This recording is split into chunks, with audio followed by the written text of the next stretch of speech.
Of course. Compared to the mercenaries, I'm merely a feeble scholar.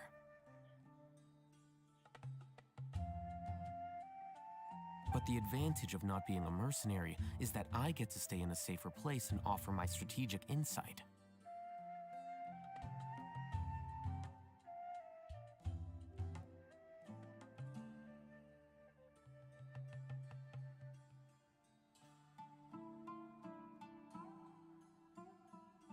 Just think about that mercenary who lost his mind. Mercenary groups are facing constant danger every single day.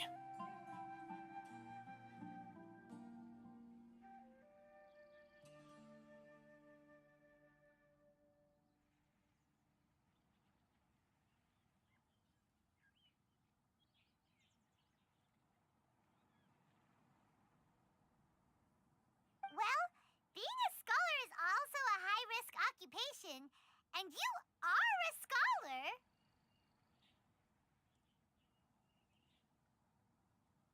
I'm not like the rest of them.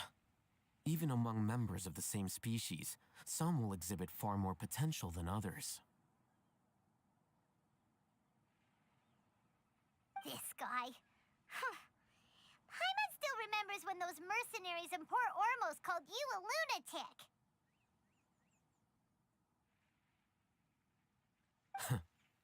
All intellectuals are lunatics in the eyes of fools.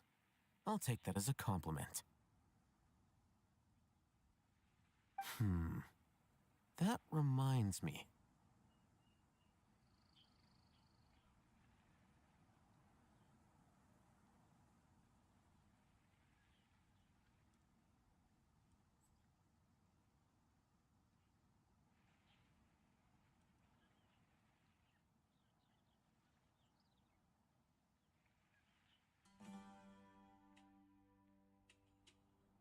Do you remember the record we saw in the King Deshret ruins?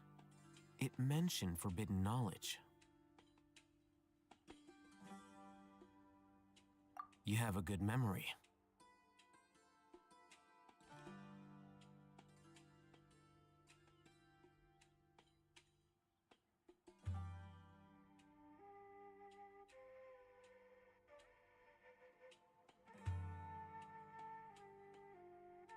Forbidden knowledge has the power to drive people insane, but this fact has never been shared with the public. Even I, who has worked in the academia for some time, was never once informed of this.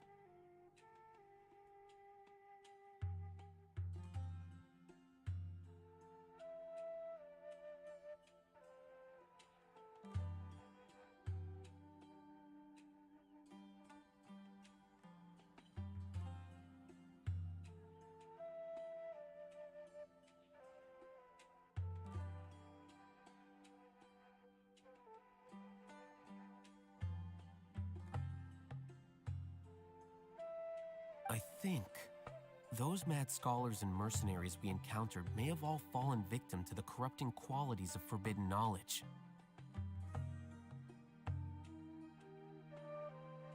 But the academia has always held a different view. They have always believed that symptoms of madness are a side effect of human contact with divine knowledge as mere mortals.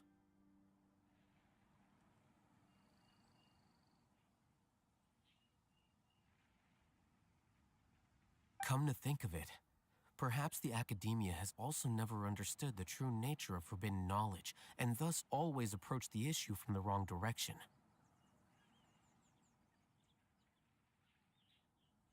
The Withering, Elazar, and the Sandstorms.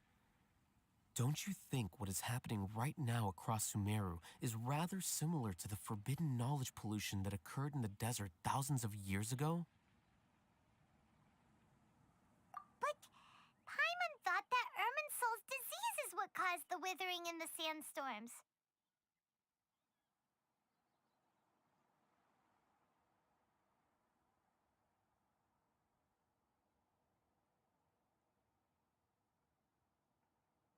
At least, that's what Tighnari told us.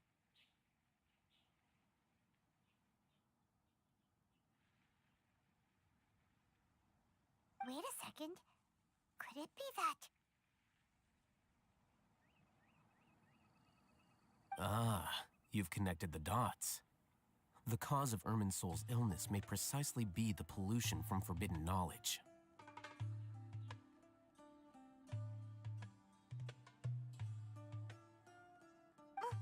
But if that's the case, what should we do?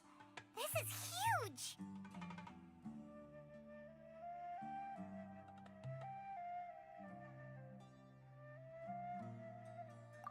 Wait.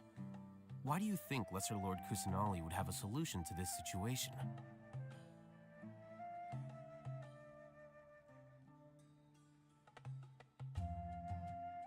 You mean it's related to the scene you saw when you passed out in the Avidia Forest? That whole the world forget me thing?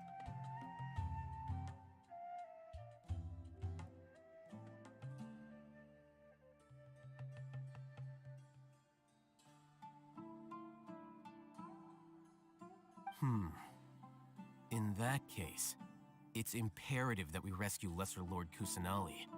Only by working with her to save Irminsul can we completely resolve the problems Sumeru currently faces. To make sure we're still on track, I would like to check on the state of some of our preparatory work.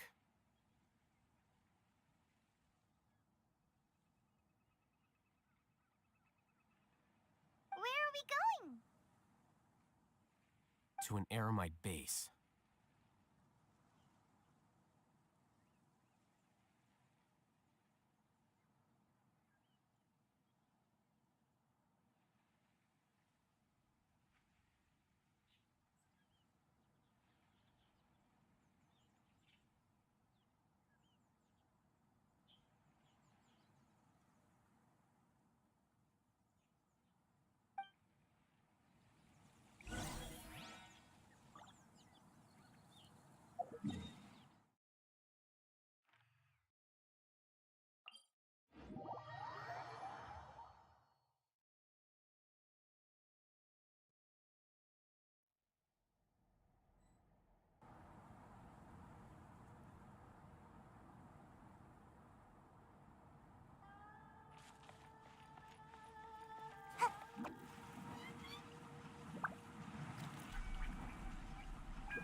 Oh, you made it. Huh? What are they doing here?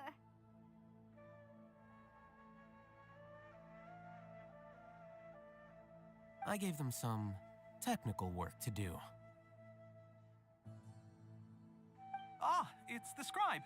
And is that the traveler I see? How's the work going?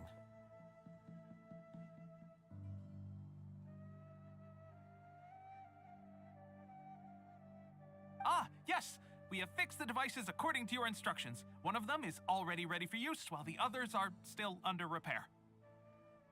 Aren't those devices for can knowledge extraction? What are you doing with those?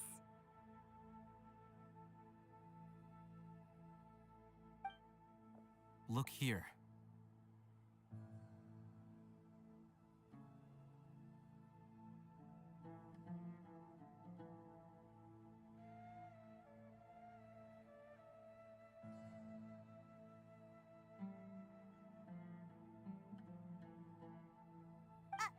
Huh?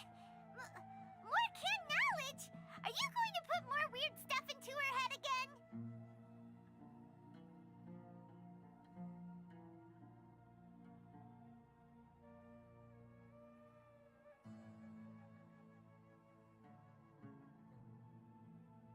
What's that look on your face?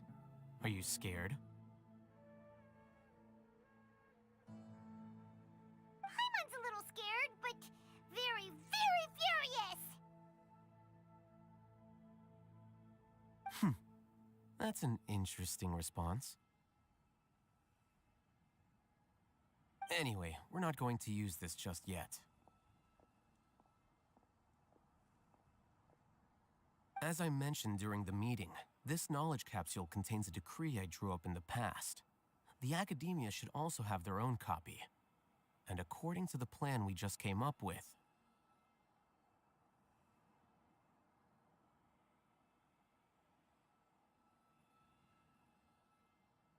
Traveler, I want you to record something into this capsule. Do you believe we can save Lesser Lord Kusanali?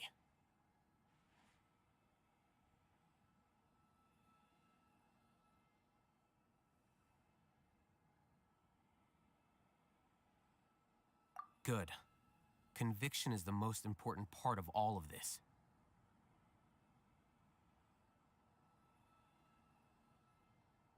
Now, please get ready and put on this device. You want us to record our conviction into the knowledge capsule? Yes. Paimon is still really worried.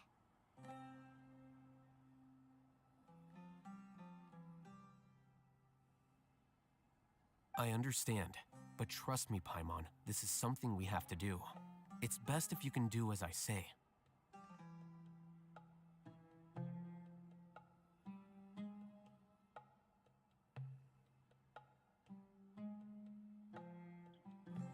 Because, to achieve this impossible task, it sounds like you'll need to fool your own heart first. Although it may feel like a trick, self-encouragement may be the most important tool we have. Paimon can see the point you're trying to make. Imagine this. We have orchestrated our plan and successfully rescued Lesser Lord Kusanali. As a result, we have changed Sumeru's entire political landscape. Everything went without a hitch, and everyone recognizes and praises our achievements. Now, open your eyes.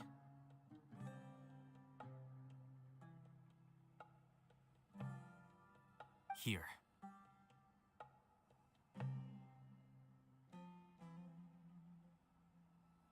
What's this? Read it out loud.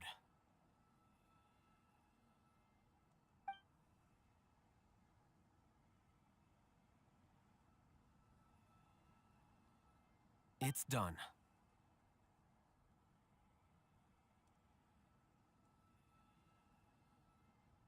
Is your head okay? Does anything hurt? It's just a recording. There should be no negative effects.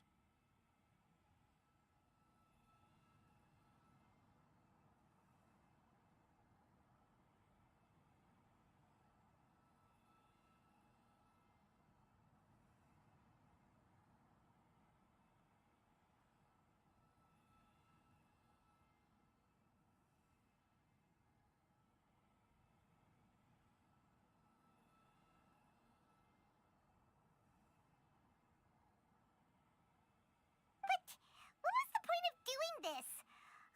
Paimon doesn't get it.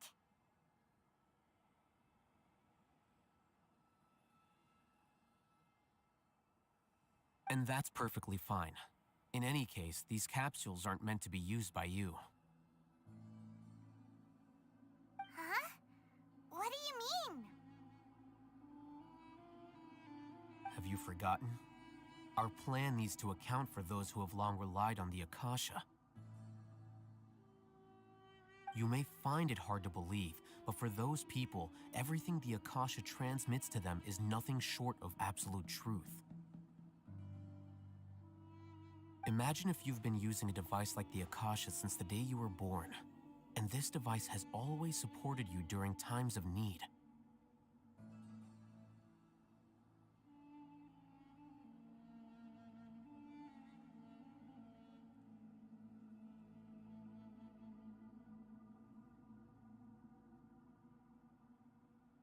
After all that time, what do you think you'd become?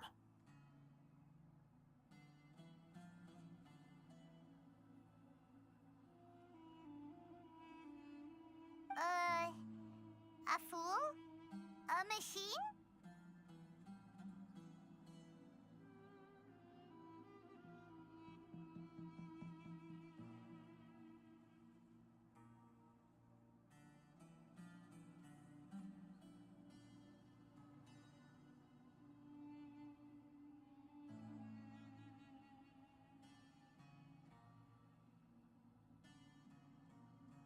a slave to orders. And that's why rules are so important.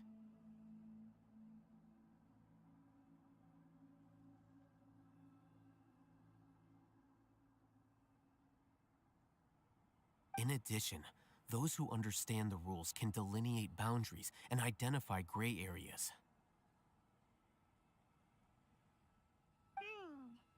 But why would you need to identify the gray areas?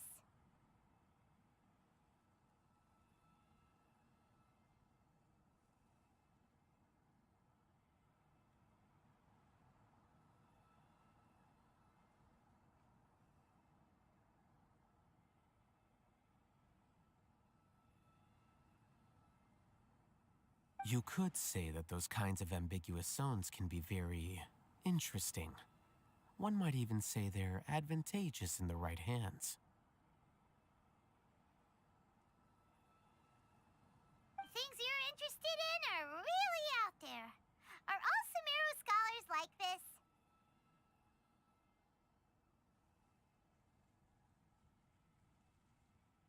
Anyway, that's enough chit-chat. I'm going to take those two to work on some small projects. You can head to Caravan Rebot and start preparing for the next step.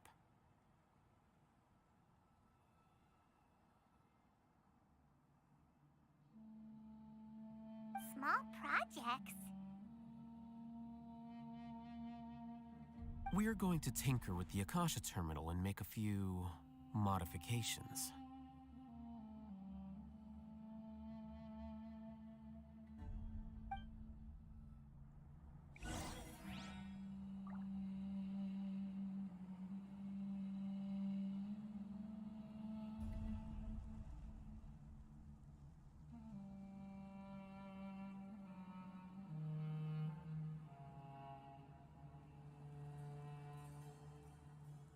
Dodoko?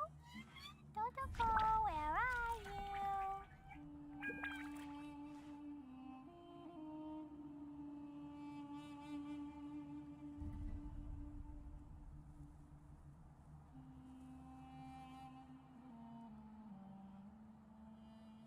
These bombs, so heavy.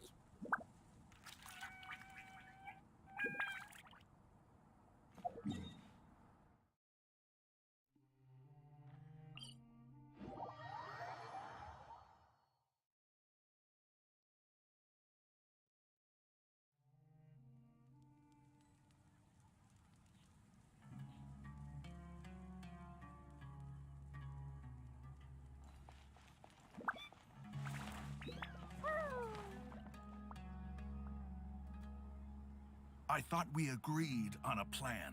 How can you go back on your word?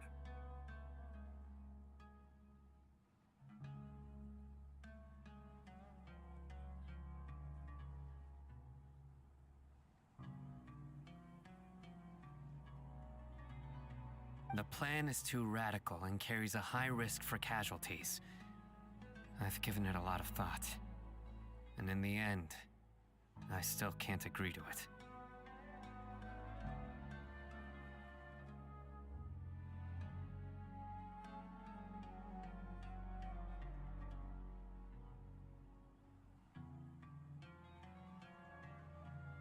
But it's still the best plan we have. As a former Matra, you of all people should be able to see the bigger picture and recognize the innate advantages of our plan.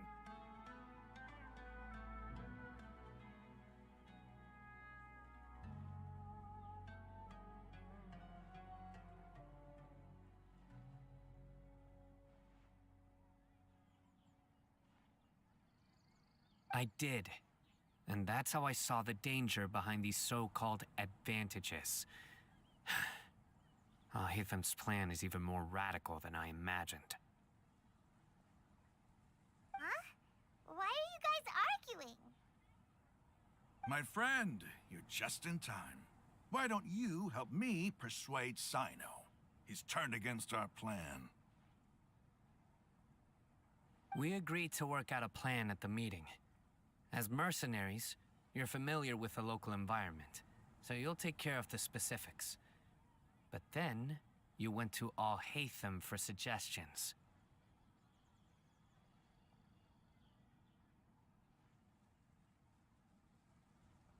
Had I known Alhaitham would give you those kinds of suggestions, I would not have agreed to the plan.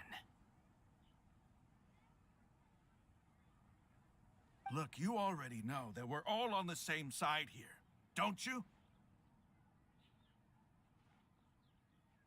Mercenaries place a lot of importance on their bonds of friendship, but also will not hesitate to make sacrifices if they deem the situation to be sufficiently dire.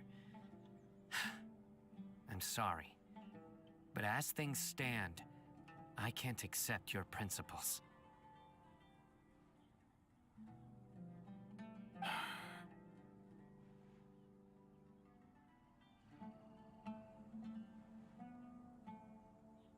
Seems you really do understand the ways of the desert.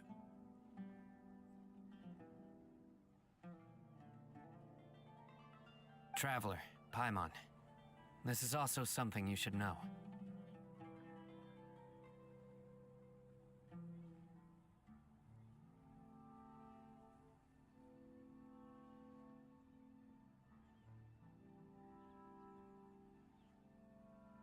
Rahman's plan is to have me work with the Caravan Reebok guards in my capacity as a Matra. We will arrest the mercenaries and escort them into Sumeru City.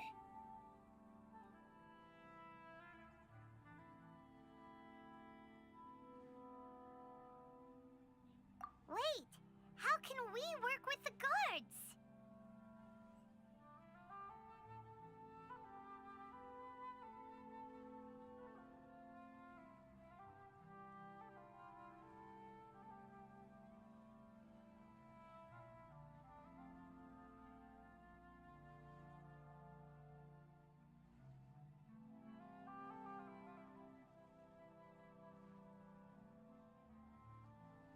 We can't get through that wall easily, remember?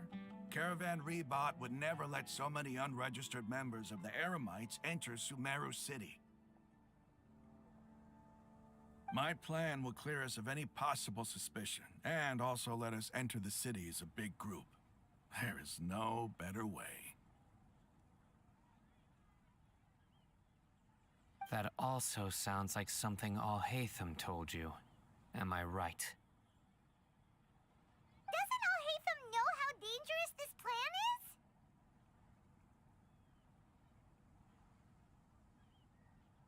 Of course he does. He told me, there is no perfect plan, but this can get the job done.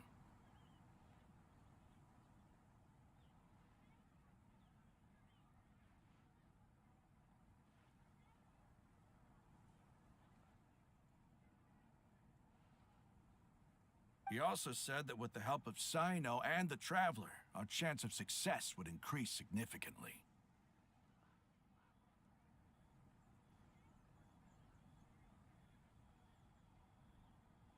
I never blindly trust anyone, and I've always had a good eye for people. I think he made a number of valid points. It's my own choice to trust you.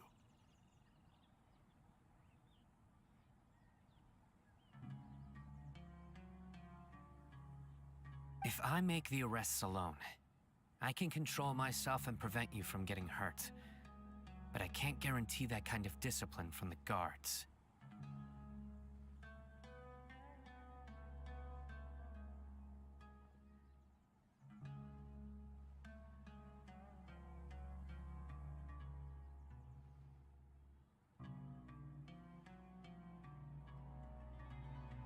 To make the whole thing more convincing, you'll need to resist to some degree. Casualties are inevitable once push comes to shove. I'm okay with the deaths of enemies. But now that we're allies, I'm against the meaningless loss of our own.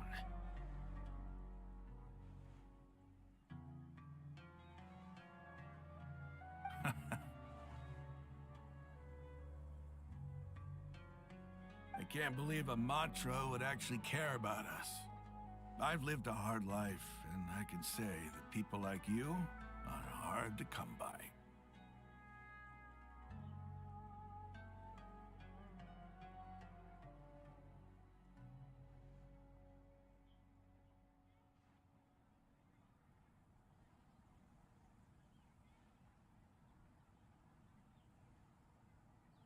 I've always treated my allies with honesty and respect. They have the right to know important things like this.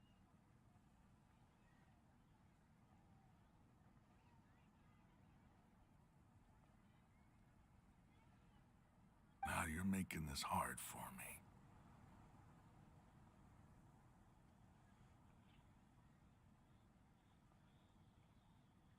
Hey, is there something we can do to help?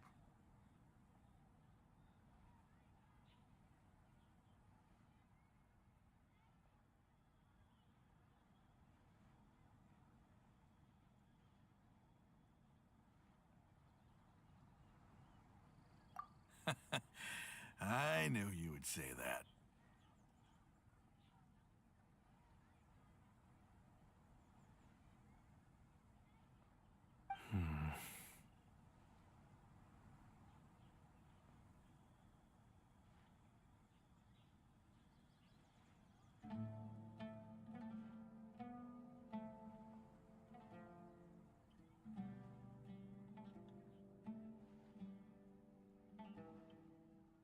We can help fight some of the mercenaries, which should reduce the number of times you'll have to struggle directly with the guards. That should help at least a little bit. Sino, on behalf of my people, I thank you for your kindness. But this is a mission we cannot turn our backs on. We strongly value the lives of our friends, but the goal we're about to achieve is even more important. We have no fear of casualties, because we crave the spoils of victory. So please, lend us your support. We will show you the determination of us desert dwellers.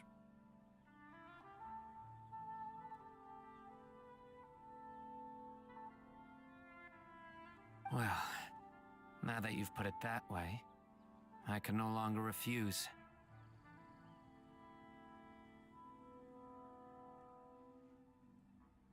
But remember, you need to follow the plan and not do anything reckless. Candace made it very clear that we can only achieve our goals if we can ensure our safety.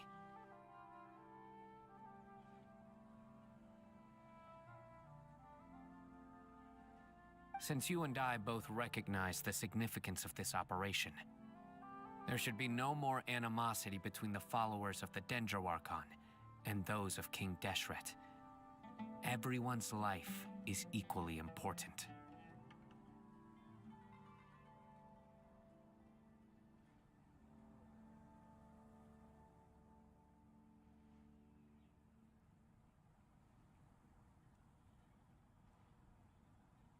Okay, you have a deal.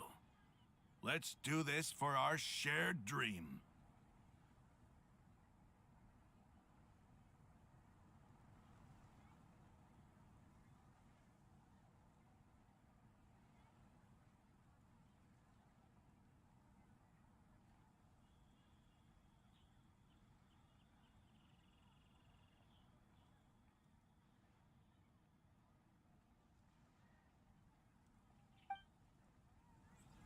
The guards should be stationed in the courtyard nearby. You can find them there.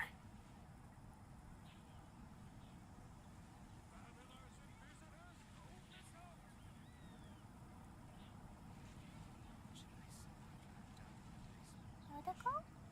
Dodoko, where are you?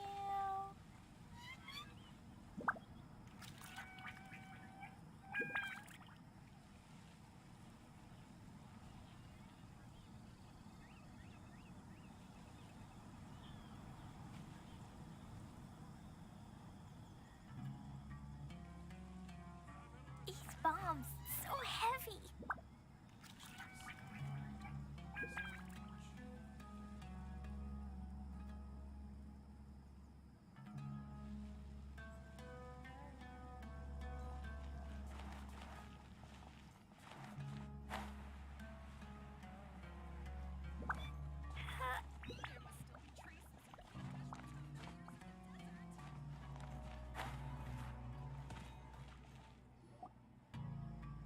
Guards! General Mahamatra! To what do we owe the honor?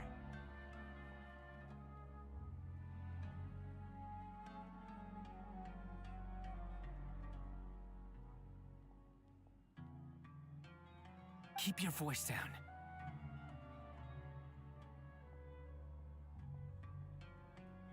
This is a secret operation. I'm going to arrest a large criminal gang near this location. According to the Academia's Guide and Regulations on Secret Operations, I have the right to ask for the cooperation of Caravan Rebot.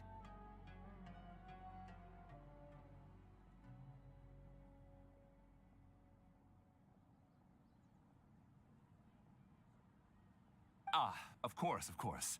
Mahamatra Sino's order is the Academia's order. Just let us know what you need.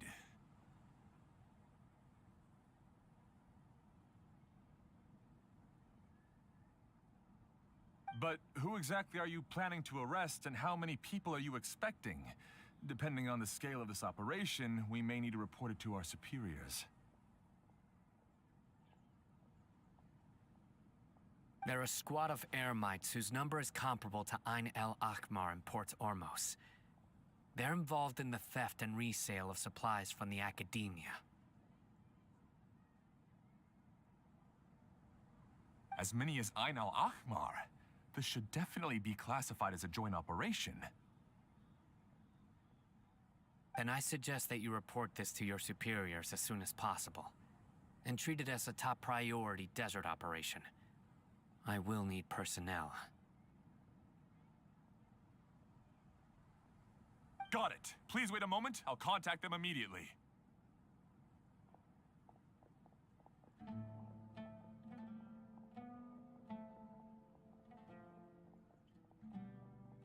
Because this is work.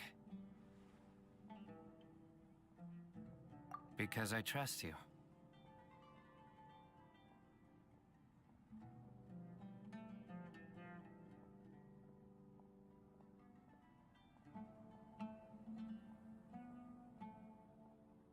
Paimon can't believe you're still in the mood to chat. This whole thing has Paimon scared stiff!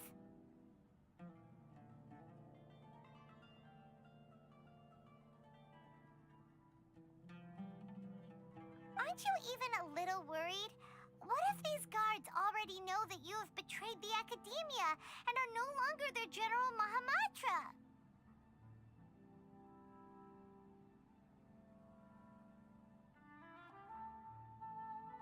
Even if that guard doesn't know, their superiors might, right?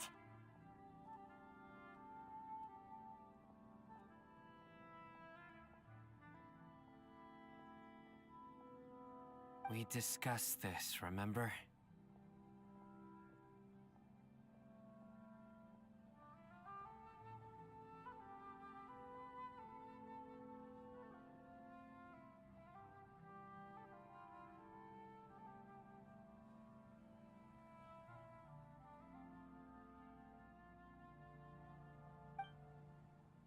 The Caravan Rebot operation is of great importance.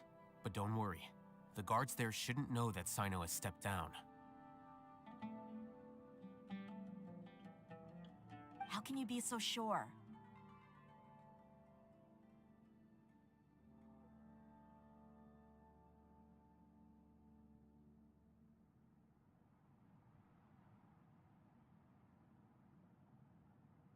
First, the other Matras still don't know why Sino has left, which proves that the Academia has been covering up the matter.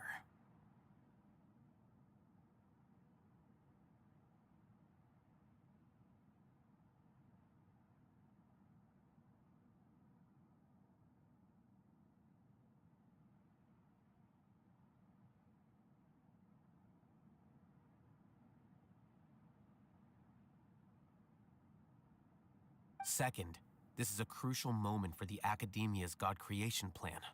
If something were to happen to the General Mahamatra, it's bound to attract a lot of unwanted attention.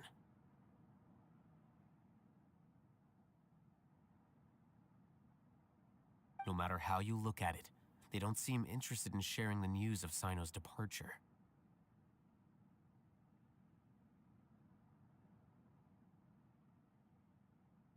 A reasonable inference.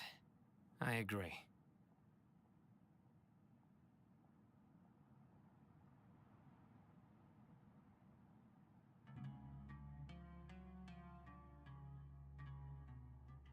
Which brings us to our next issue. I'm sure some of you have been wondering if the prediction function of the Akasha will affect our operation.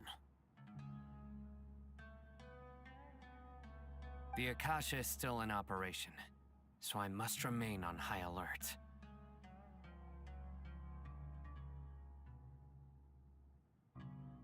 Actually, considering the power of the Akasha, it's quite strange that it hasn't already tried to interfere with my actions.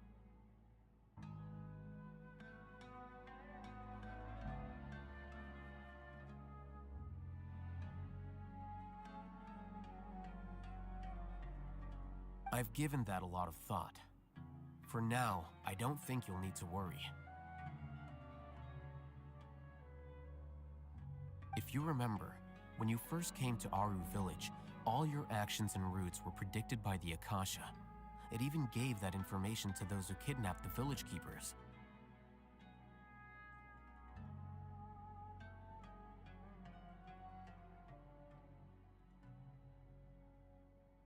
But things like that never happened again after we met up with the Traveler.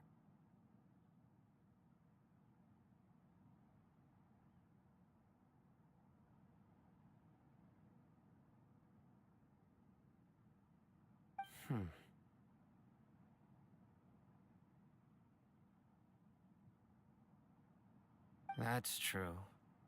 But why?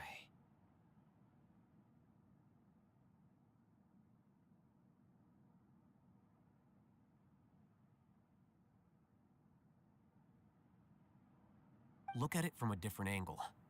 Why do you think the Akasha will predict your actions?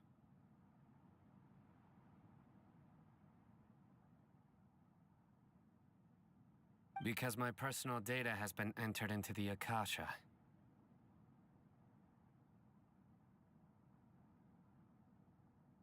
That's true, but the key to this question is, how well can the Akasha make predictions about a person?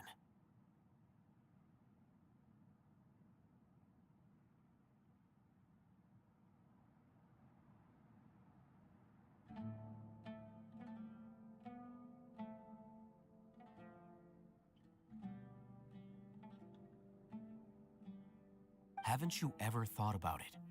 Just how can it do this in the first place? Because the Akasha controls the entirety of Sumeru. The Academia firmly believes that all human actions can be explained through logic. By sorting and analyzing entered data, the Akasha can derive behavioral logic and predict the actions of those who fit an existing logic model.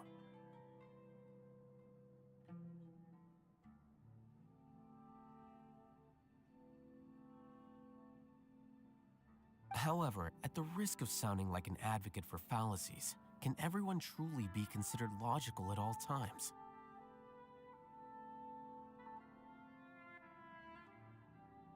Emotions are part of our behavioral logic, but can you guarantee that every experience of the same joy or pain would be equally intense? How can our feelings and opinions be predictable down to the letter in every single instance?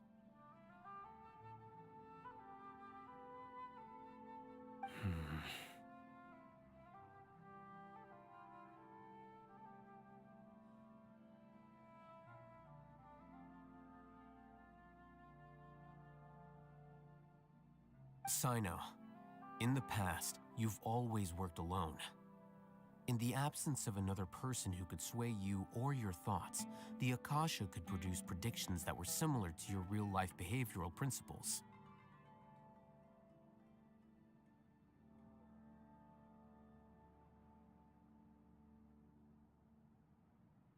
Decisive and principled, you were used to solving problems alone. That's why the Akasha could figure you out. But now, you've joined a team. And I believe the Akasha hasn't yet figured out the full composition of it.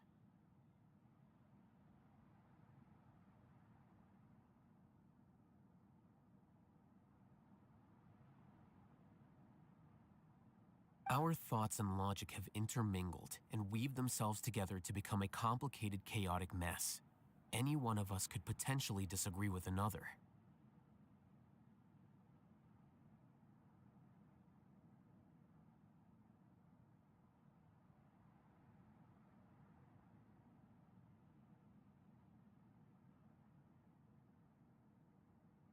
The Akasha lacks data on these interactions, and it's impossible for it to predict your actions in the future based on your decisions in the past.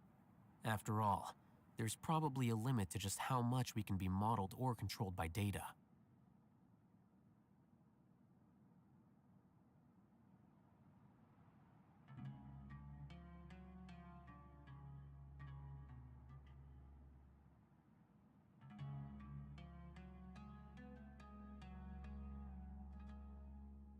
So, in my opinion, you're probably safe for now. Huh. Makes sense to me. I agree. The Akasha is not alive, and I don't think we can be completely controlled by something without a mind of its own.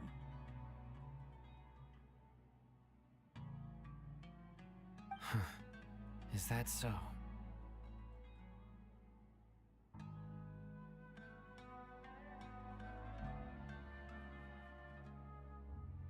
I guess there are things that even the Akasha cannot calculate, and people will not be forever trapped by the past.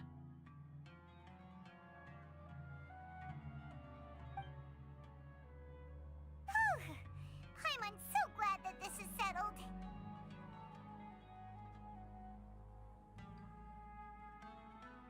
Next time, pay attention during our meetings. Will do.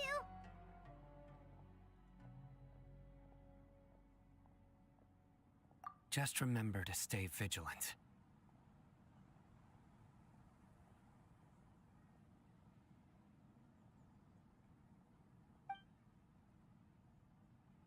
Footsteps!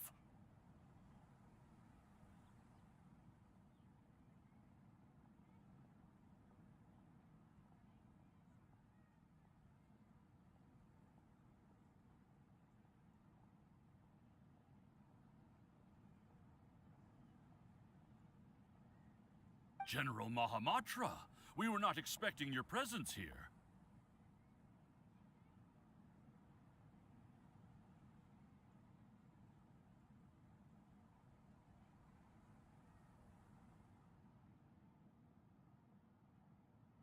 I'm the security officer of the Grand Deshret Desert District. My name is Luxembarbo.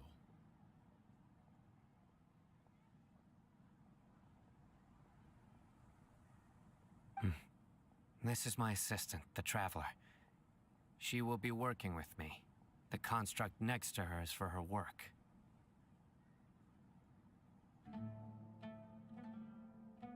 Beep! Construct, beep!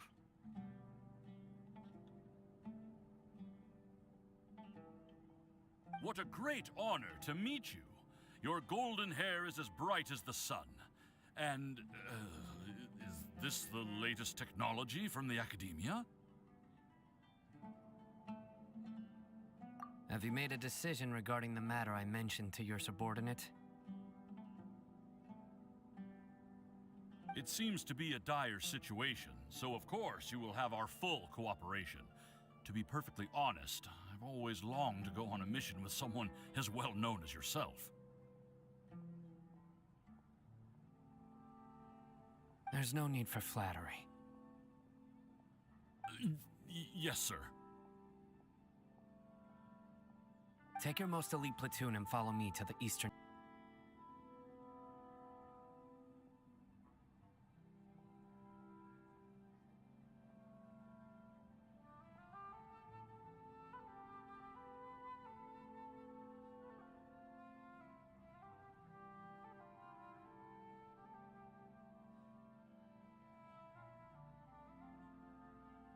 Understood.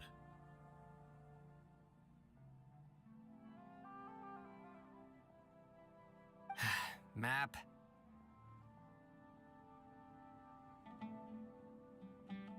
Hurry, bring the map.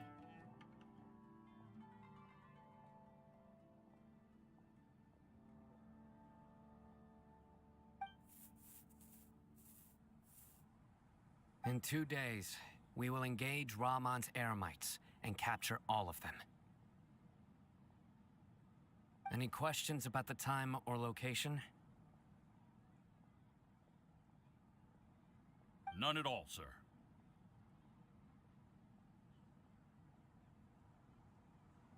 Good. See you then.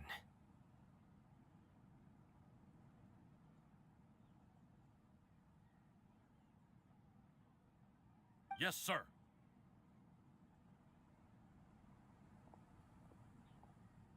Maybe hanging around the General Mahamatra isn't so bad after all. Everyone's so respectful towards us.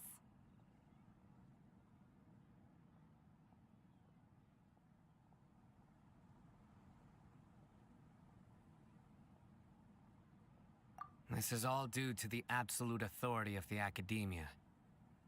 And now, we're going to strike back against that massive pillar of power.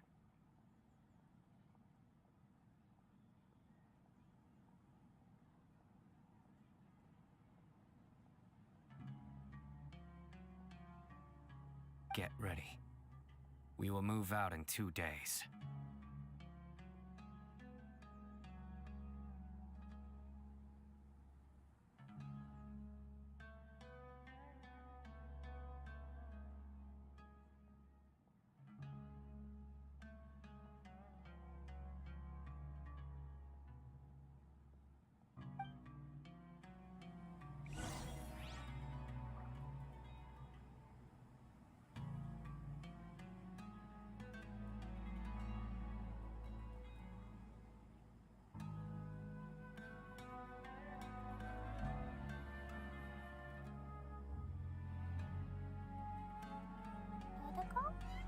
Dodoko, where are you?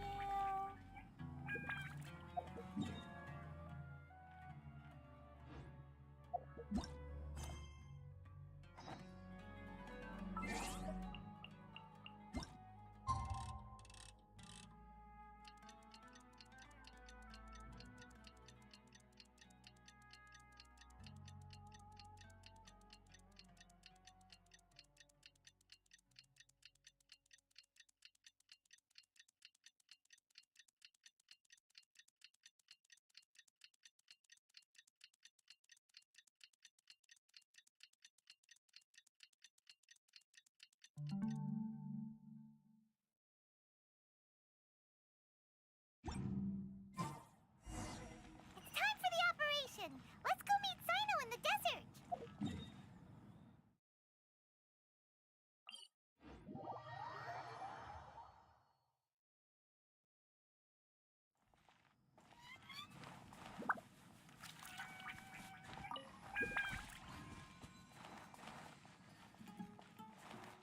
La la la! Da da da!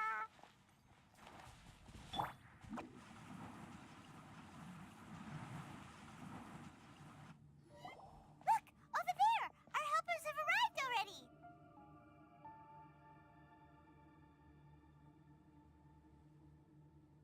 Let's hurry over! Wait a moment.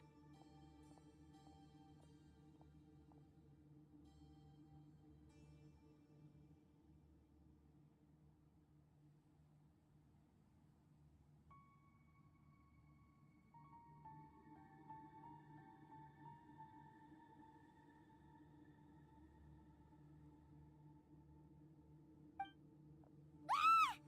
Oh, it's you!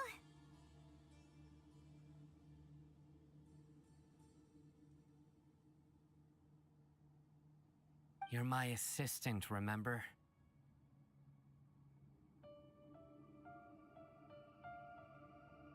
Being my assistant, you must stay with me. Now let's head over there.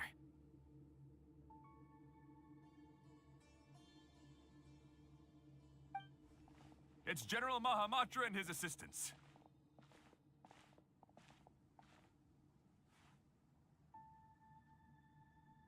We meet again. You're here early. It's to show how important we think the operation is. Since this is a big case for the Academia, We are prepared to give it our best.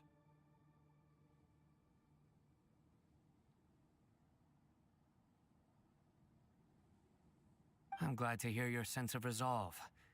Remember, we must capture them alive.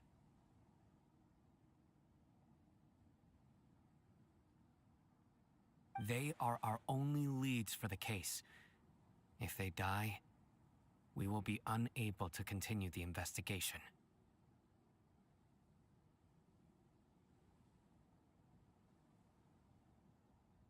Understood.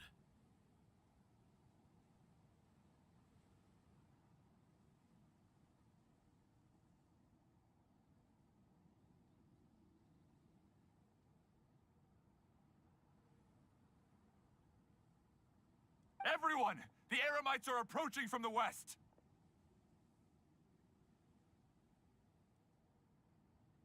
Make preparations and be ready for combat. Halt! Oh? What a warm welcome. What do you want?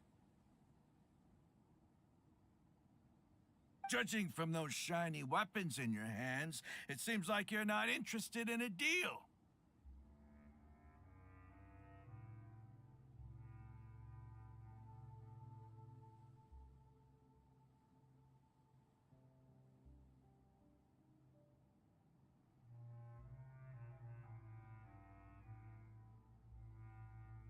Rahman, the Academia has caught wind of your smuggling and illicit sales. If you value your life, I advise you to surrender.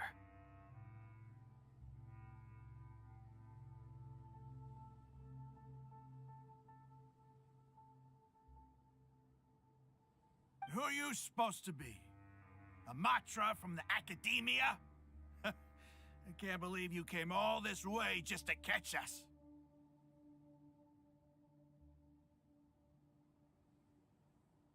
I'm not here to talk. Oh. Nobody's given me this much time of day since I became a mercenary. Brothers! For that slight, let's wash our blades with their blood. Let's show them we Eremites are not to be messed with.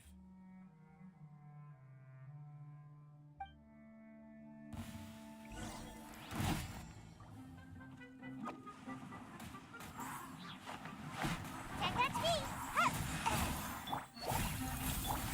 Dumpty Dumpty! Committed to memory! Ja! Ja!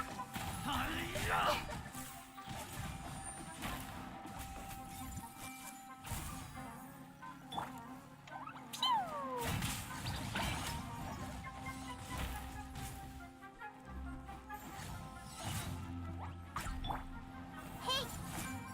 Hey! Yeah! La la la!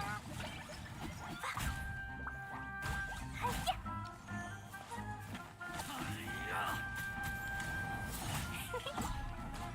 This place hurt a little. Temple of Wisdom!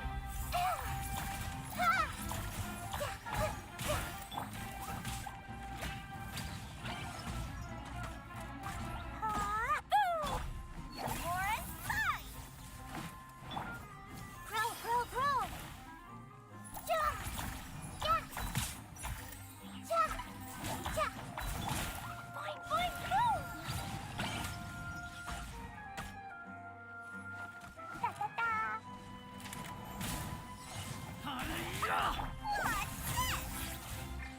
What's this? Everyone hold hands! Pew! La la la! Hey! Yeah! Ha! I see everything!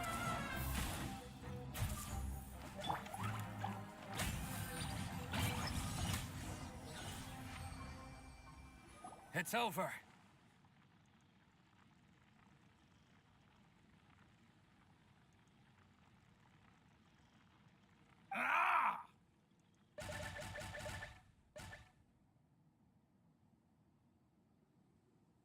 We have subdued them. The operation is now over.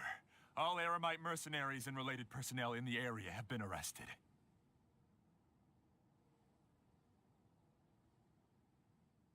Ah, you pitiful Dendro Archon dogs! You'll regret this!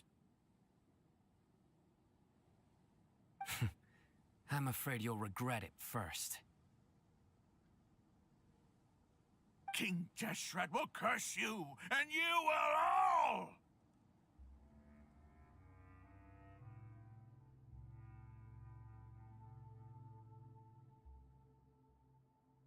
Silence!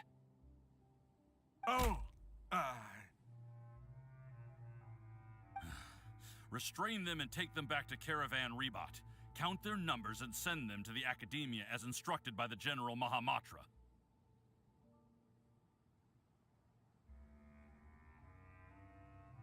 Yes, sir!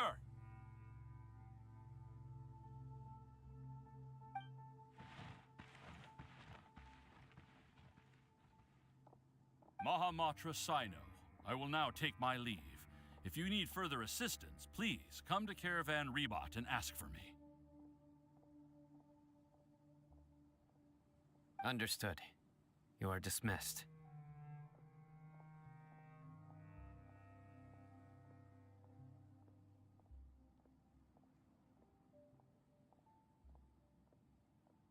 There they go.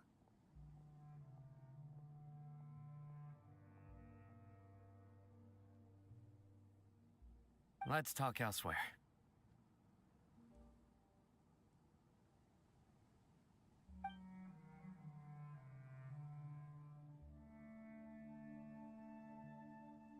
This part of the plan went really well. Yes, things went perfectly. That's fantastic! And that punch you gave Ramon there sure looked convincing enough. Once we're done here, I'll return to Caravan Rebot and oversee the group's transport. I promise. I'll get everyone into Sumeru City safely. Yeah, you're the reason why everything went so well.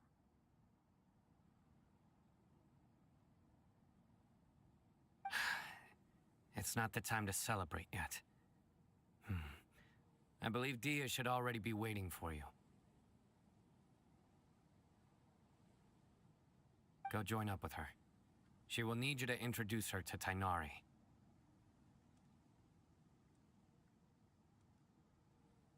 Speaking of which, is it really okay for us not to share the full plan with Tighnari? What if he'll feel miffed about it and refuse to work with us?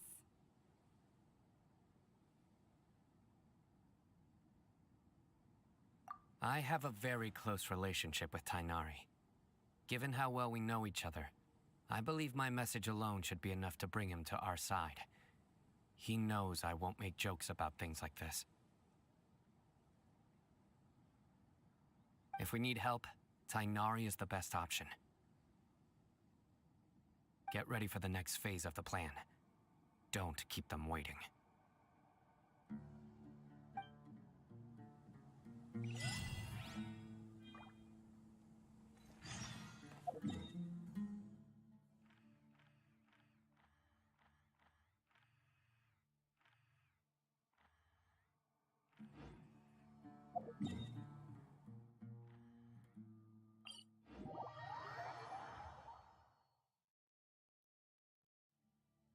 Explosion inside city wall, grounded be thy woe.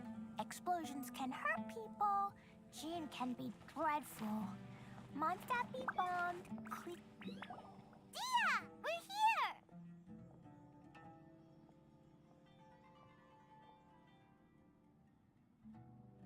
It's about time.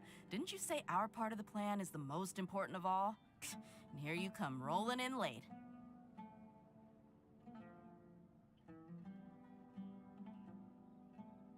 In the time it took you to get here, I already did 5 laps around the place, downed 7 drinks, and even did some clothes shopping.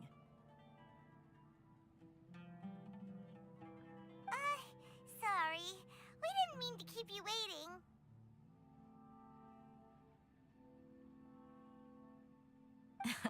I just wanted to fix your attitude and rub it in a little. After all, you took your sweet time getting here, and we've got important stuff to take care of.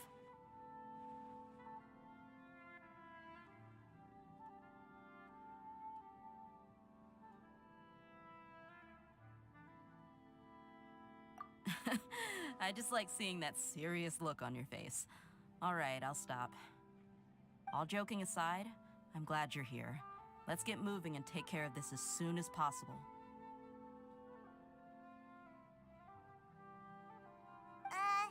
But where should we start? Our responsibility is to get a status update on the Fatui Harbinger known as the Doctor. We need to make sure he won't get in our way when we rescue Lesser Lord Kusanali.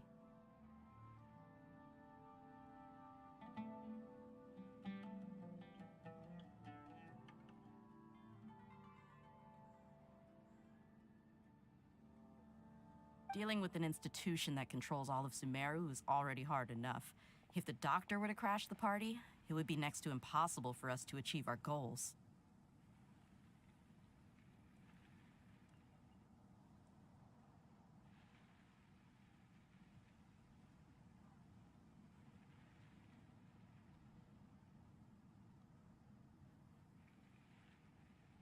Yeah, we sure don't want him showing up. Ooh, he really gives Paimon the creeps.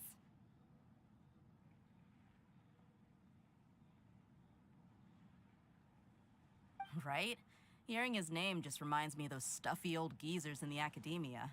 I'd rather not have to deal with someone like that.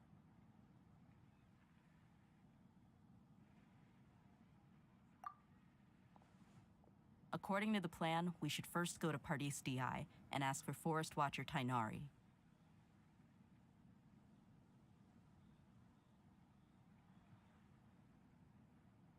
If all Hatham and Sino's sources are solid, then we can be sure that Tainari still has the Academia's trust. So, we'll find Tainari and convince him to get us the latest intel on the Doctor. Then, depending on what we learn, we'll make any necessary adjustments to our plan. The sages have placed spies everywhere on the other side of the wall. I'll follow you as a bodyguard.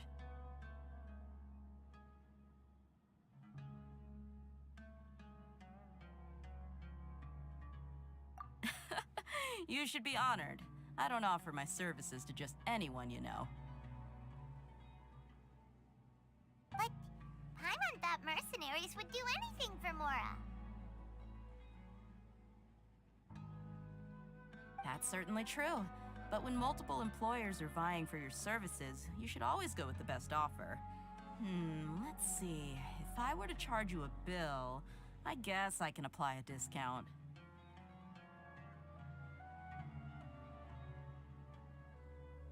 How much more do you want? Paimon's not sure we can afford it.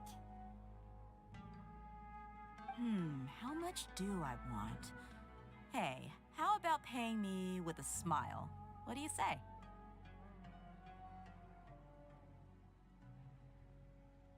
I haven't seen you smiling much recently. If you ask me, someone like you must look lovely when they smile. Come on, give me a smile so that I can be less worried.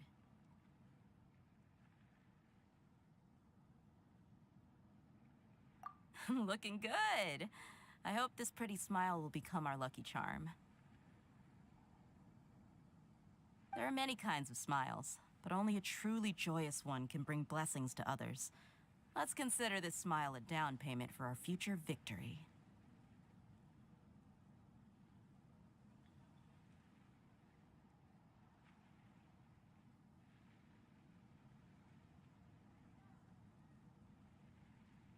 Let's go. It's time to pay a visit to Pardis DI.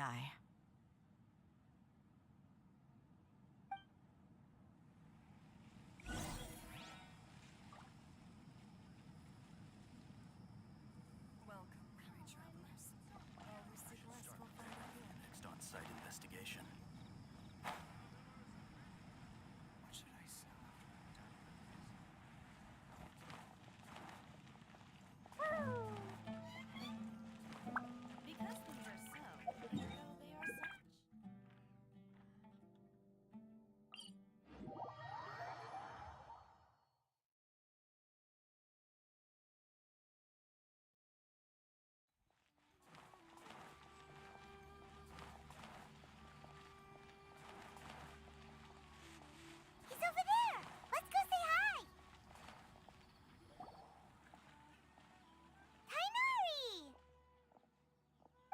Traveler Paimon. And you are? Hey there.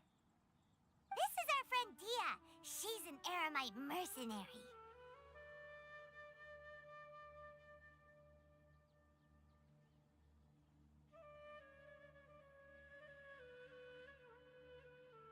A mercenary? You must have some big news for me. It's something really important. Please help us out.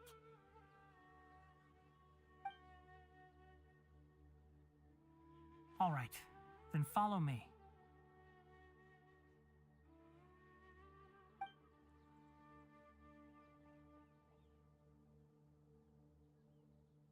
This place is better. We won't be disturbed by any passerby. Okay, what is this important thing you want to ask me?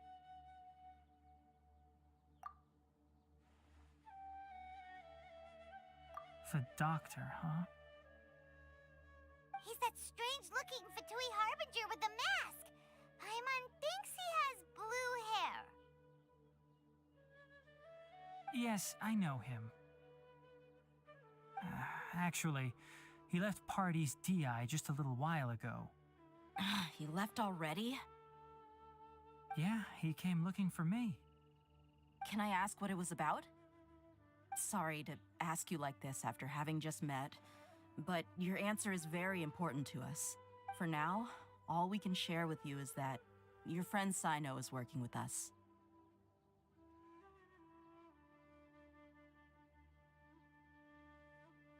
Sino, you say?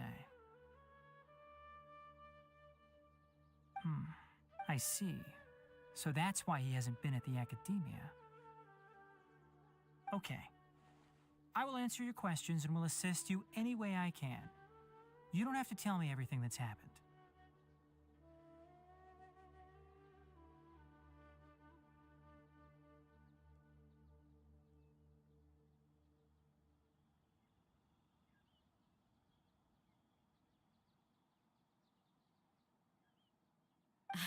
Sino's name really does work wonders. You're not even a little worried that we might have made it all up? Despite having just met you, I can sense that you're the serious type. Between you, the Traveler, and Sino, none of you strike me as the type that would conspire to deceive me.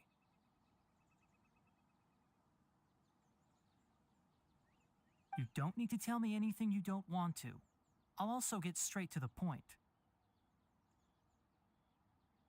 The Harbinger you mentioned came to me because he wanted to take the scholar Hypatia away with him.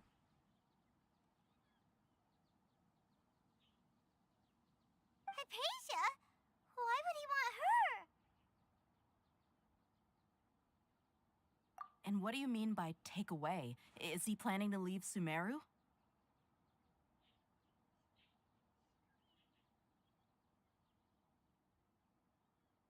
Yes. He told me his return to Snezhnaya is imminent.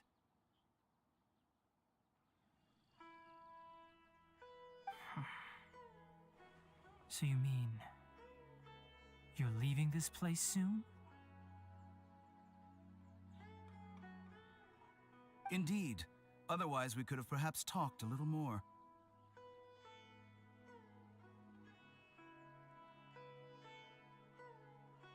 I was just about to set out when I remembered something important. To that end, I made a final trip to Pardis Di. Let me ask, have you been taking care of a scholar by the name of Hypatia? Your sources are accurate. No doubt because you recruited many informants. But you're right. Hypatia has indeed been receiving treatment from me. Forgive me for asking, but how's the treatment coming along? Given the way you're asking, I assume you have something to say. Since you asked, I'll be frank. I would like to take Hypatia to Snezhnaya. It's incredibly difficult to transfer a patient. As a scholar yourself, shouldn't you at least be aware of this?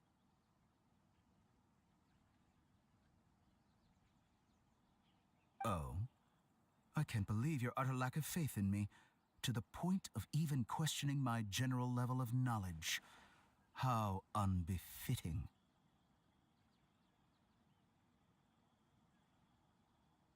Well, you're the only one who's ever made such a request.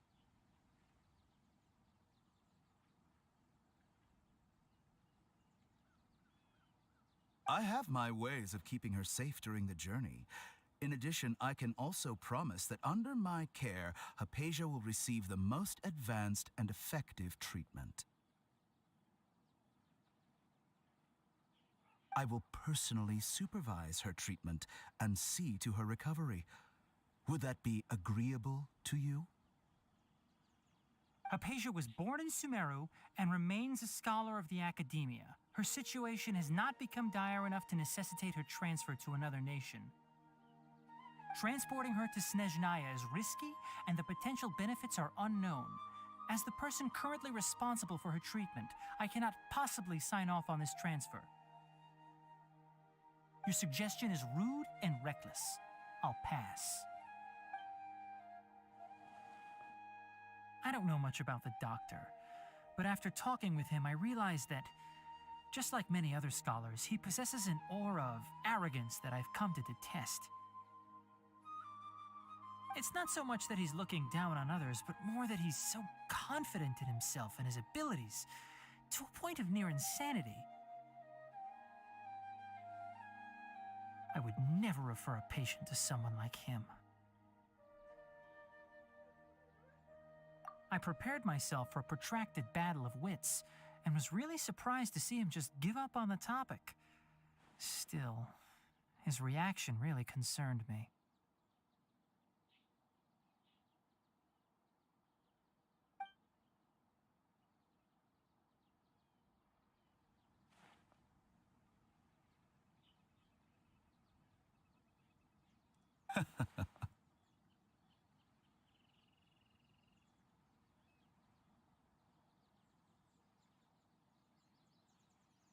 I see, I see. Of course, your opinion makes perfect sense.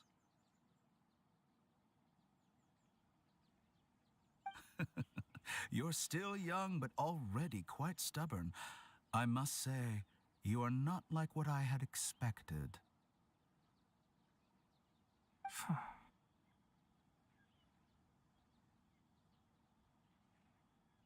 Under normal circumstances, I wouldn't just let you off the hook like this. But unfortunately, I'm in a hurry today, what with Her Most Noble Majesty the Tsaritsa calling for our return. Luckily, there is still some time left for me to take care of everything before I leave. It's just as the Academia said, you're a responsible and gifted scholar. Sadly, even with all of that, you're still lacking a bit of shrewdness.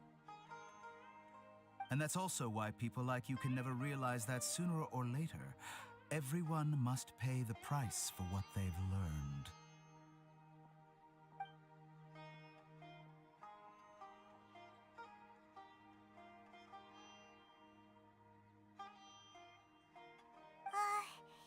Paimon can't help but feel like he's hinting at something unpleasant. He asked a question, yet didn't care for my answer. Perhaps I'm nothing but a talking rock in his eyes. He never came off as malicious, but an utter lack of compassion permeated throughout our conversation. From his tone, I can sense that he's always looked down on others.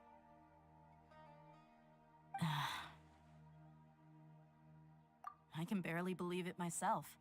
But if that's true, the situation will be in our favor. I don't think I missed any details. Frankly speaking, I don't want you to do anything too risky. Now that you know a little more, it should be easier for you to stay safe. Sorry we can't tell you everything. We appreciate that you helped us anyway. I won't forget your kindness. It's okay. I have an obligation to do so. To be perfectly honest, all of this may have started because of me.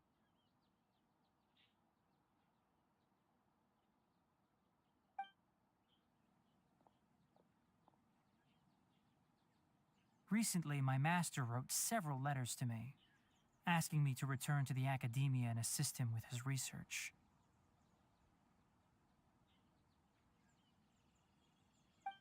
Hasn't he already asked you several times before?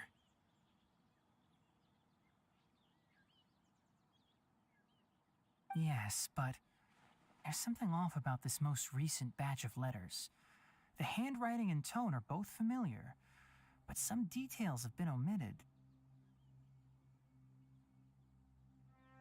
My master will occasionally leave a few dots on the back of the letter. One dot means that he wrote the letter on a sunny day, and 3 dots stand for a rainy day.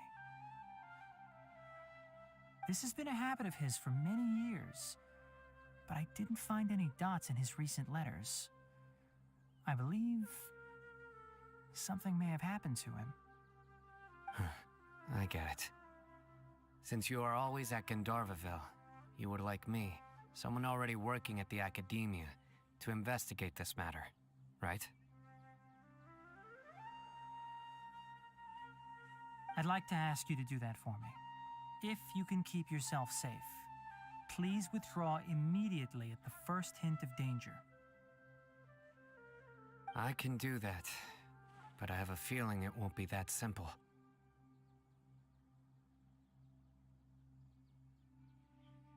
The academia has been working on a big project. I'm not quite sure what it is, but your master might be involved with it.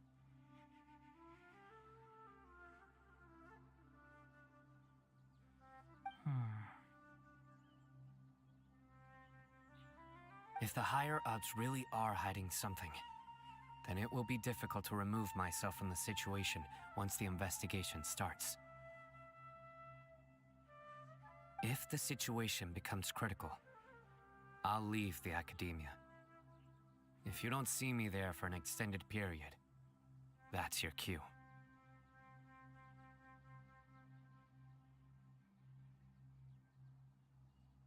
All right, we've got a plan.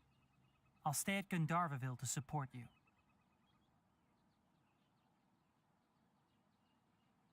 If that scenario comes to pass, you must be extra vigilant. And be wary of any messages or direct requests from the academia. I must say, I didn't expect a warning like this from the General Mahamatra. Being loyal to the academia doesn't mean blindly doing whatever the sages say. I know what I'm doing.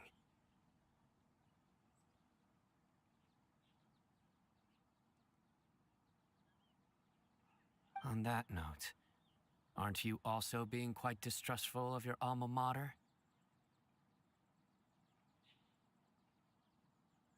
The academia, yes, but my master is a man of integrity.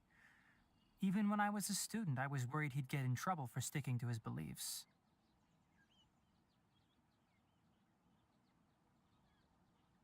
I suppose he's lucky to have lasted so long. But in the end, it still caught up to him.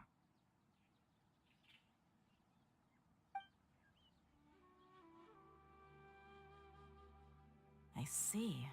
So you noticed something was up with the academia from the very beginning. This may well be how Sino became involved in all this. In that case, I must keep my promise and help you however I can. Also, if you run into Sino again, please help me pass on a message to him. Trust your own senses and experiences. I think this may be something he needs to hear right now. Okay, we'll find a chance to tell him. Thanks. Right. Now let's go hunt down this Harbinger. Oh, by the way, which way did the doctor go when he left Pardis D'i? That way. Gotcha. Thanks so much. We'll be on our way.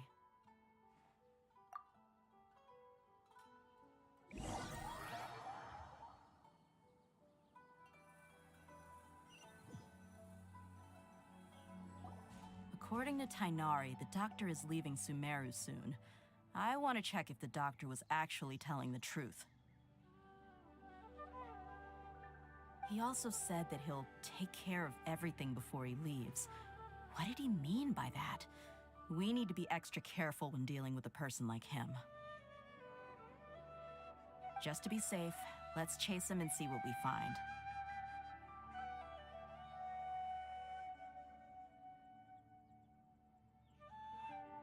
But we have no idea where he went. How can we start chasing him? We'll do it the mercenary way. I'll find leads as we go. All you have to do is just follow me. That Harbinger may have tried to cover his trail, but he still left some traces. Or perhaps he never even thought about concealing his whereabouts. Maybe that's just how arrogant he really is. Yep, we're headed in the right direction. The traces are still fresh, but there's no sign of his entourage. Clearly, they're in a hurry. It's just as I thought.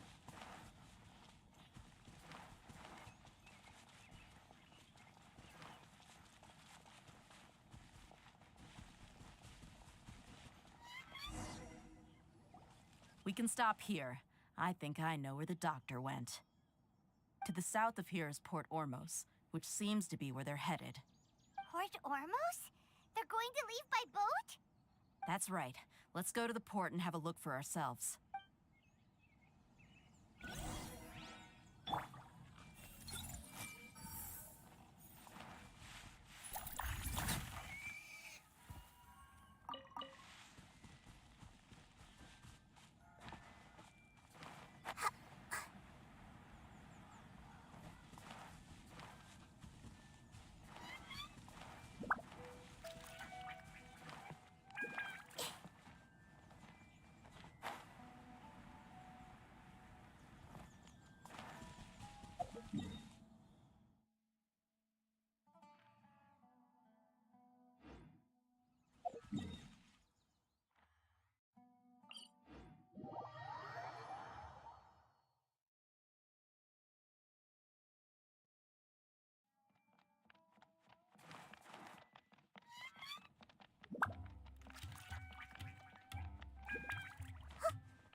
Look! Fatui soldiers! Thanks to Dia's tracking skills, seems we found the right place. Shh! Don't draw their attention.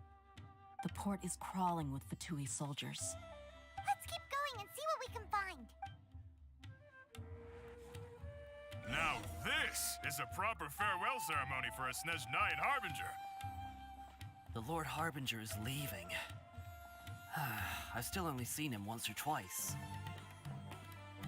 I used to hold a position in our homeland, and back then, the doctor spoke in a very different way from the way he speaks now. Maybe the way people talk in Sumeru has rubbed off on him? It's always like that when you spend too long away from home. When he gets back to Snezhnaya, perhaps it will also take him some time to get used to the life there again. Huh? But, sir, that can't be right. No, I remember it like it was yesterday. Both his expressions and tones are now very different. Also, for some reason, he seems like he's all smiles now. You must be mistaken. Nobody's supposed to look happy when they're on a business trip.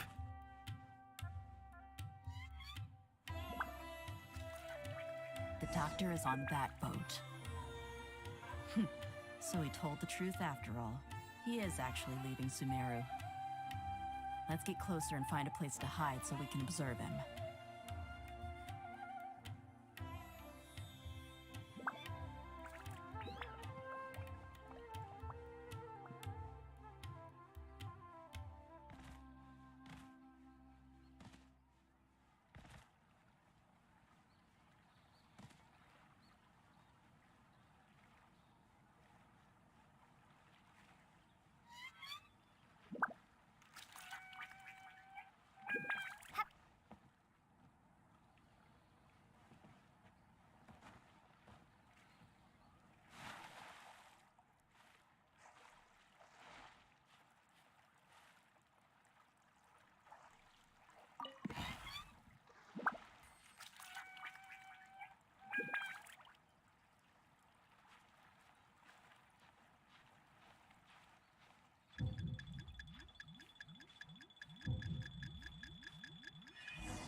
tracking skills, seems we found the right place.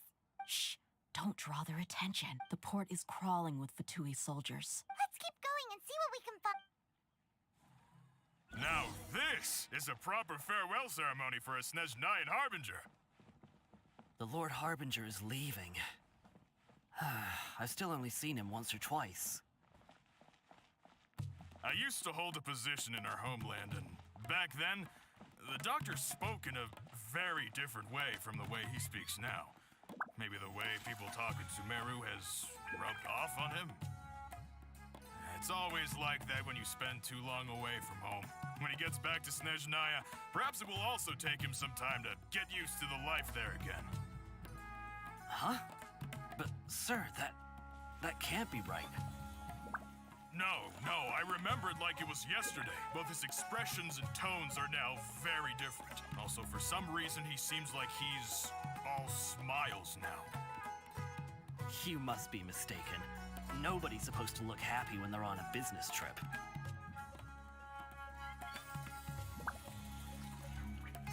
The doctor is on that boat. So he told the truth after all. He is actually leaving Sumeru. Let's get closer and find a place to hide so we can observe him.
This place will do. We can hide here while we keep an eye on the boat.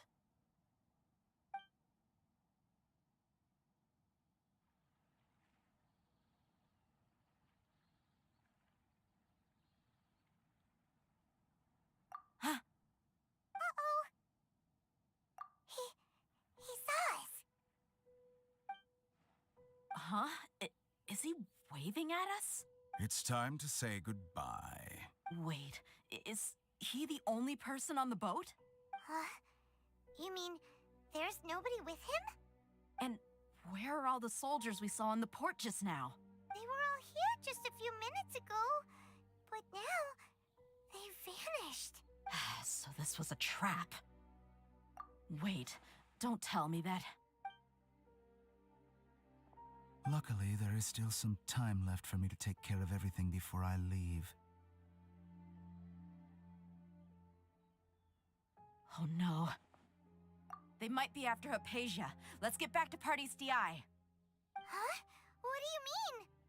I'm afraid that she's seen something that she wasn't supposed to see. If I were the Fatui, I would also try to take her away. And if I couldn't... Oh no! Are you saying they're going to kill her? Let's go!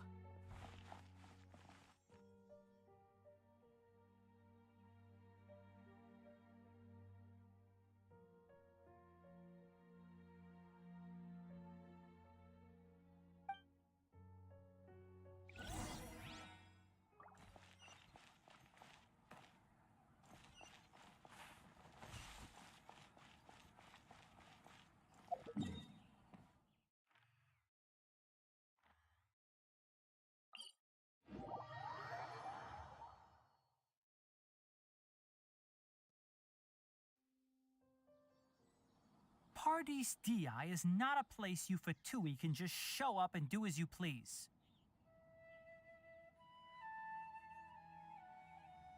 I believe we've already made ourselves quite clear. Our superior gave us permission to search for and collect medicinal herbs in Paradis Di for research purposes. But you've been in Sumeru for some time already. I find it coincidental that you chose to only come here today. Even the Grand Sage himself may not have the right to question our research, much less an ordinary scholar like yourself. I've done my duty to inform you. Don't make things difficult for yourself. It would seem that my words have fallen on deaf ears. You can keep trying to deny it, but coming to Paradis Di now? I'm pretty sure you're not just looking for herbs. With all due respect, your baseless speculations will only lead to unnecessary trouble. Well, you only have your Harbinger to blame. He knows nothing about keeping a low profile. I may be staying at Paradis Di as a scholar, but that doesn't mean I'm no longer a forest watcher. It is still my duty to protect the peace and safety of the scholars who have contributed so much to Sumeru. Then it seems our conversation has hit an impasse. No one will lay a hand on you, Hypatia. Not on my watch. Tighnari, are you alright? I'm fine. These Fatui have really crossed the line. Time to teach them a lesson. I'm out of here. Lauren, commit it to memory. This was well done. What's this? Roasted fry. There's no use resisting! Give us Hypatia! Keep dreaming. Yeah, Tighnari, beat him up!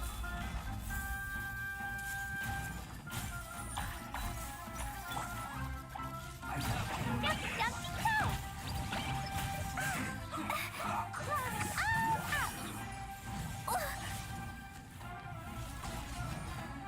The doctor's orders are absolute! Yeah? You've been someone's lapdog for so long that you don't know anything else now. Lauren? Hey!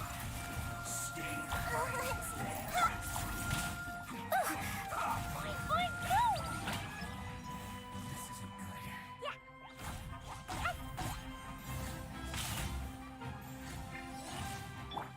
Everyone hold hands.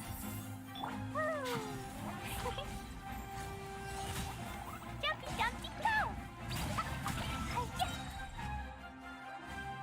We're not getting anywhere. Traveler, Paimon, please go to Hypatia. We need to make sure they don't try to sneak around and attack from behind. Got it. Hypatia's still here. Doesn't look like anyone's broken in.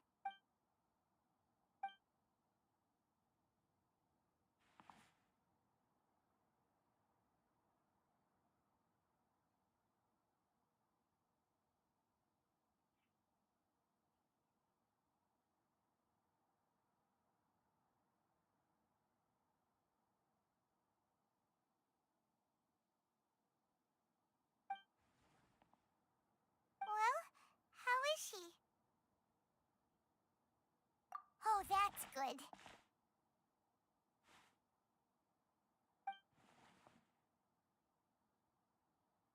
So, you think this is over?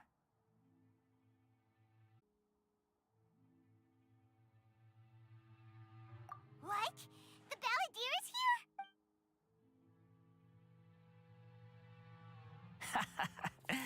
I've missed that look of abject horror. You've given me that look every time we meet. But, where is he?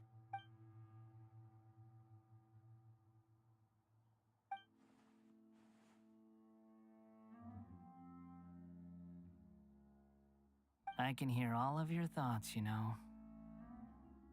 Don't you remember?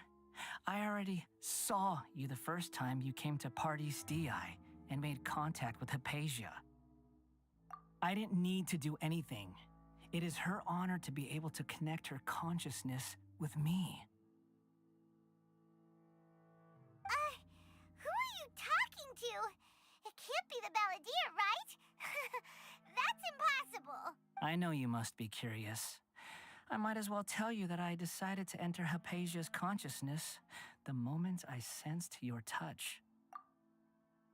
I wanted to observe you on a fool's errand. Hey, Traveler!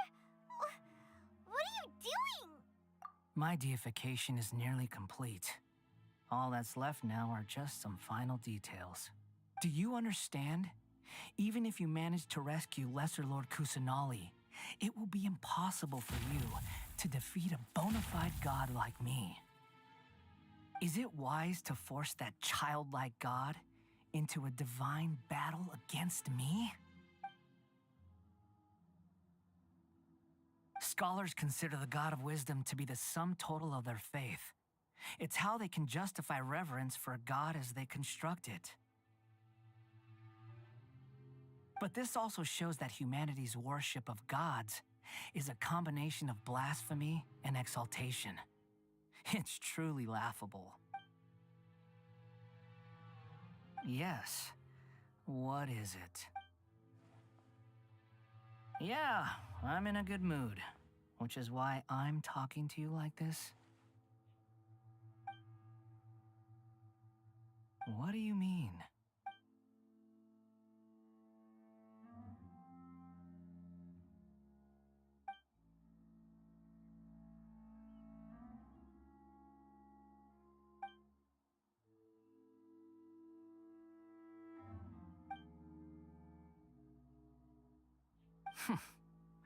Those words almost make you sound like a friend who actually cares.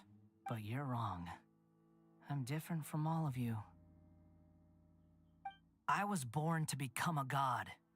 My entire life up until this point has just been a meaningless routine. Just think about a sheet of paper. By itself, it holds no meaning. The content recorded on it is what gives it value. All I had recorded down before were some painful memories and boring human feelings. Such senseless drivel should have been erased a long time ago. Indeed, to me, the sight of you fools in your futile struggles is far more amusing. Tell me, just what has this world done for you to protect it with such zest and conviction? I'm connected to your consciousness, so I can hear what you're thinking and sense the depth of your determination. This is a good conversation we're having. So here's a word of advice. Let go of your misguided guardian complex. You know nothing about the truth. It'll be for your own good, as well as everyone else's. Humans are a species that can only find bliss in ignorance.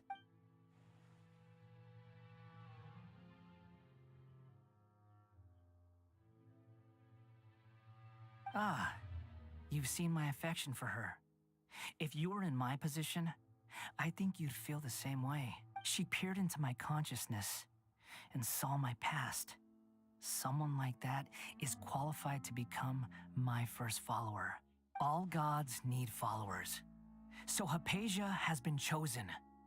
Her appearance heralds my imminent arrival at the throne of divinity, while her worship shall become my glory.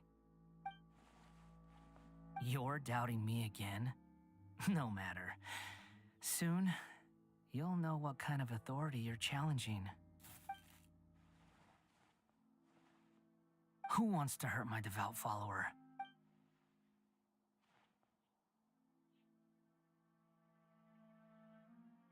The doctor wants to hurt my first follower?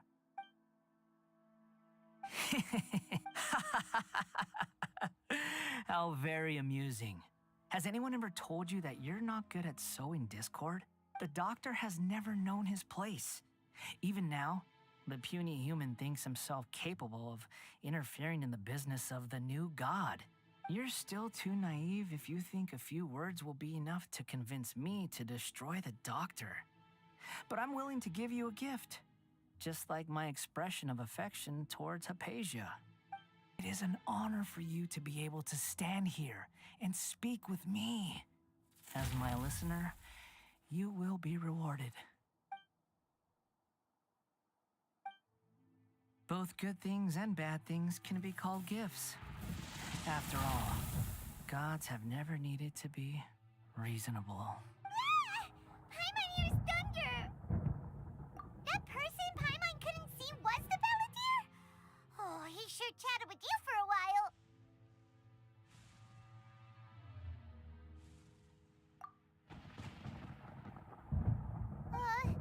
Where is the storm headed?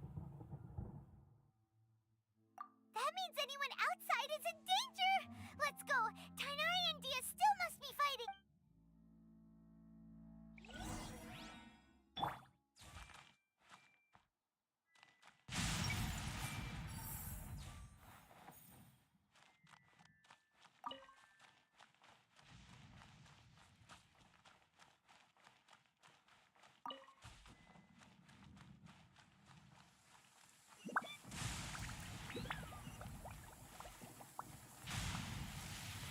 I see everything!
Everyone hold hands!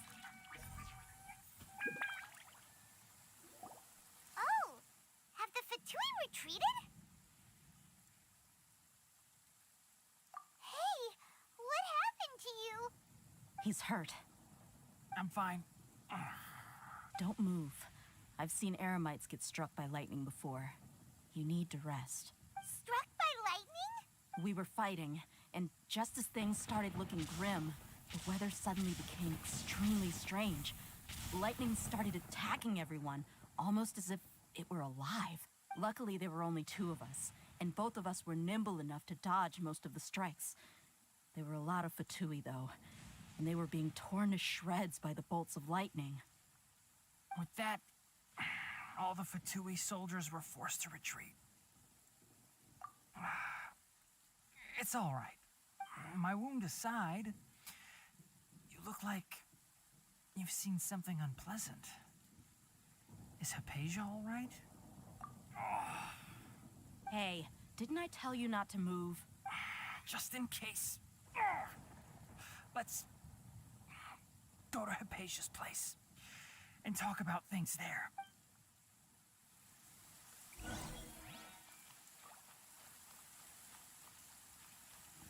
Hey!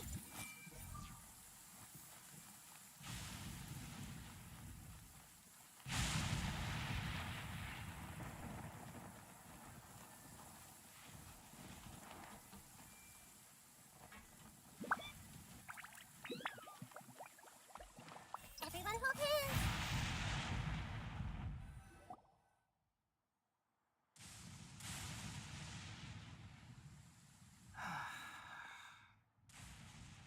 Thank goodness she's fine. Hey, how about taking care of yourself first?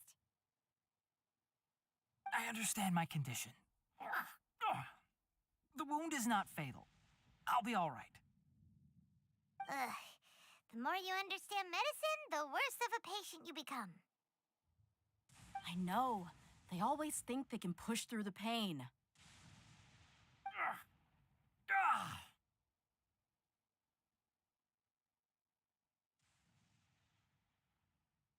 Oh, he sat down.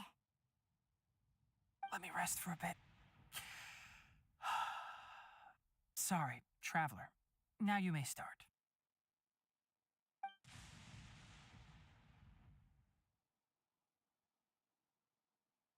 So that's what you were talking to the Balladeer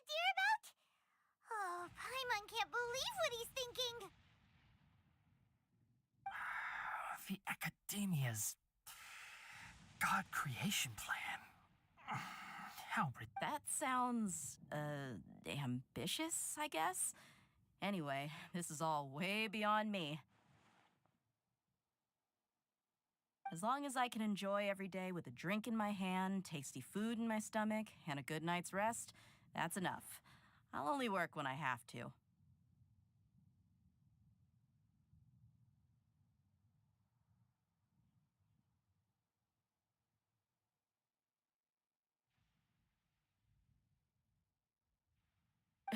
I must be the least ambitious person who's ever set foot in Party STI.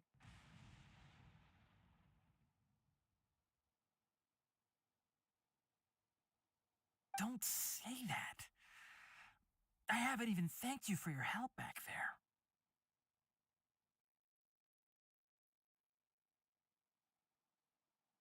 Don't mention it.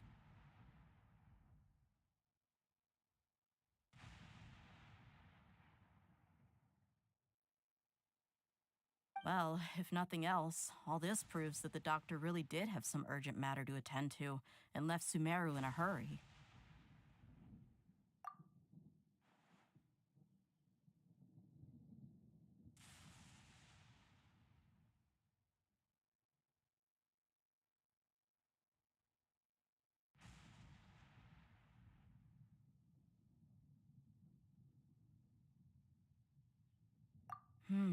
Maybe the Fatui want to cover up some secret of the Balladeer. Is that why they tried to seize Hypatia?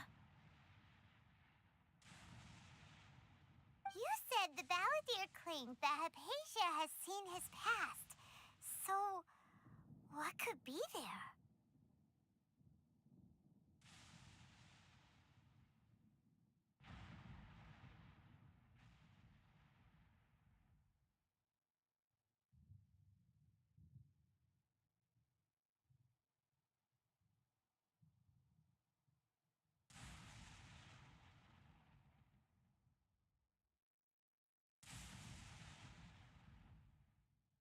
Have you noticed? The Balladeer is not happy with the doctor's actions. He thinks the doctor has no right to consider himself as his equal.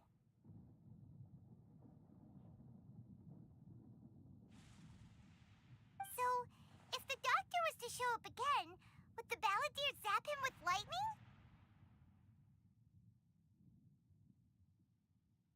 Based on what the Traveler has said, I think he would. Having the doctor gone benefits him as well as us. In other words, we've successfully completed this stage of the plan. The doctor is out of the picture now.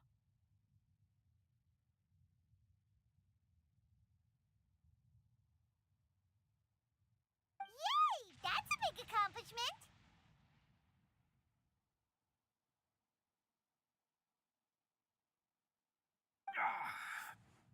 I'm also happy for you.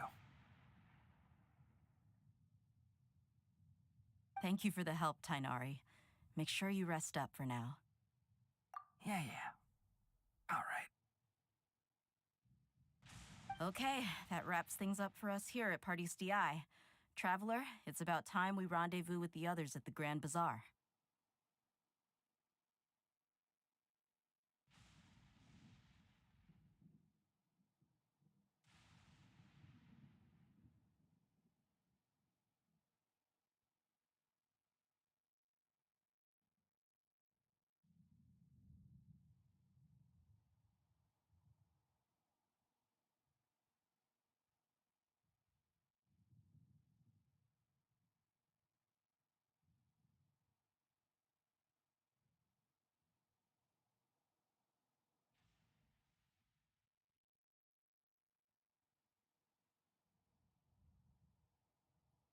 Let's continue to keep a low profile. You can head there once you're ready.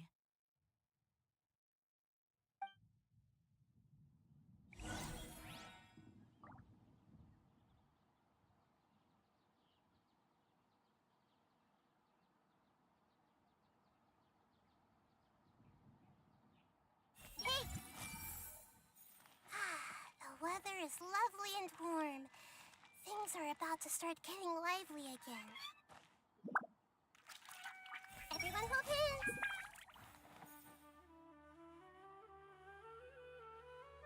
you could just focus on your plan, leave Hypatia to me. My wound isn't going to get in the way. Oh. Okay. Guess I'll sit still for a little while longer.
If you're not sure what to do next, how about I take you on a walk?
I see everything. Please think of something, Linda.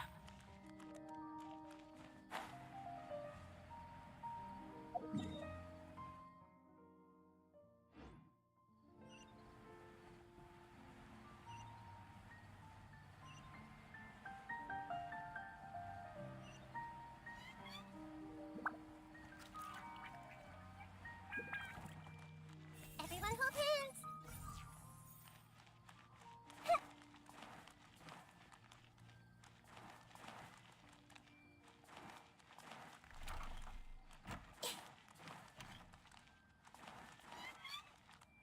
I see everything.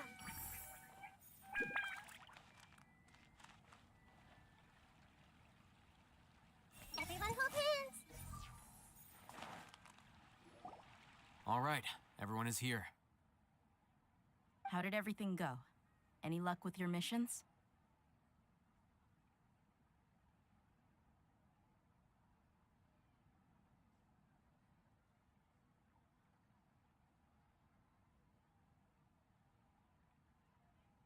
Let's report back one by one. I'll start first.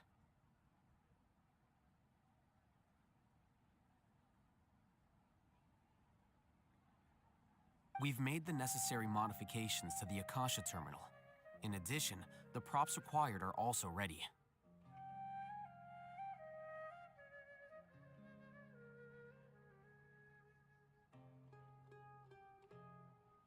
I'll go next. The Traveler and I went to Party's DI.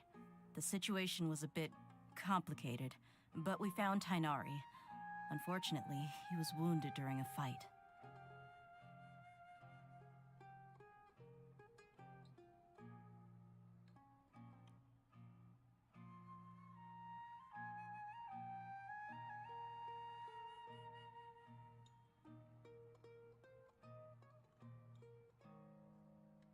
Who is behind it?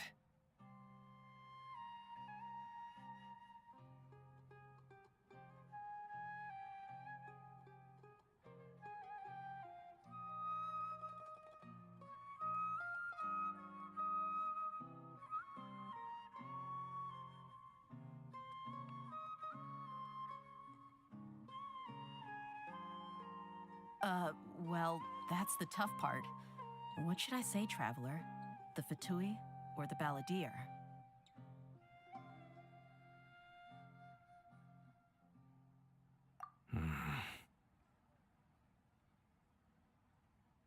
After some back and forth, we confirmed that the doctor has left Sumeru by boat. He has something urgent to attend to back in Snezhnaya. So, we've successfully removed the doctor from the picture. Also, Tighnari's already resting, so he'll be okay.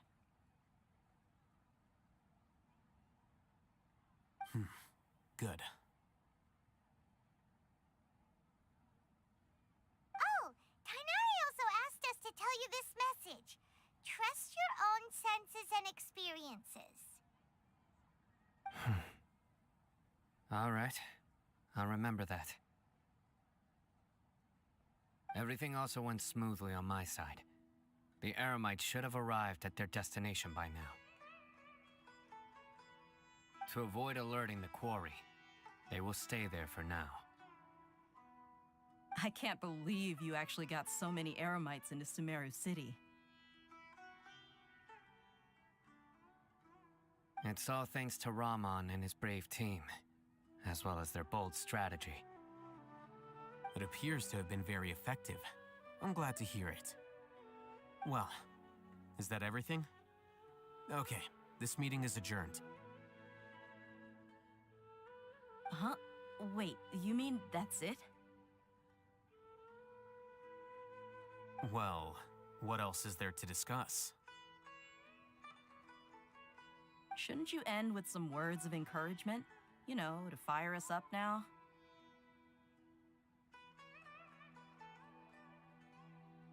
Personally, I'd rather we all go home and get some rest.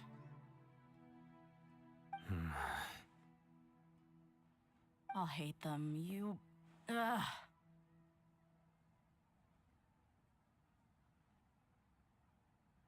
Oh, and if you wanted someone to say something to that effect, then I must reiterate that I'm here to strategize and not to lead.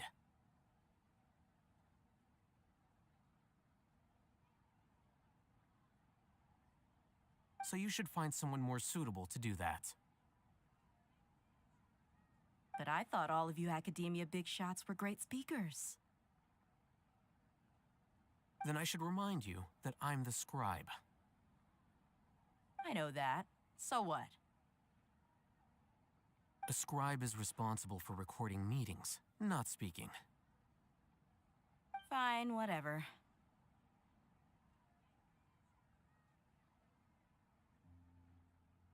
Well, Cyno doesn't seem to be much of a talker either. I guess that leaves it to my employer. Employer? Yep, the Traveler hired me. That's right. So come on, boss. What do you have to say for the team? Yeah, say something to boost morale. Huh? What are you all doing here? Oh, it's Nilou! Hey, everyone. I'm not disturbing you, am I? Not at all. I was actually just about to go find you. Judging from the group and all your serious faces, you were discussing something important, weren't you? But you also look like you're up to no good. Seems pretty interesting. Welcome, Nilou. Would you like to join us? Huh? Join you? You mean, you also want to discuss something important with me? Yes, something very important. Nilou, are there any breaks in your performance schedule in the upcoming days? Huh? Wait, you're seriously inviting me?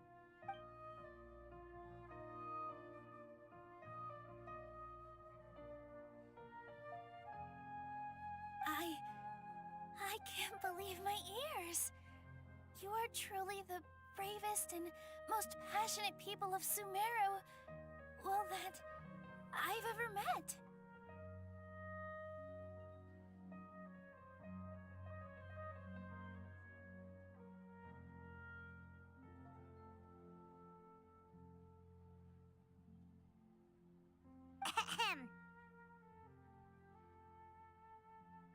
Oh, right. The Traveler and Paimon are not from Sumeru, but you are awesome as well. That's right! I must admit that I'm a little scared.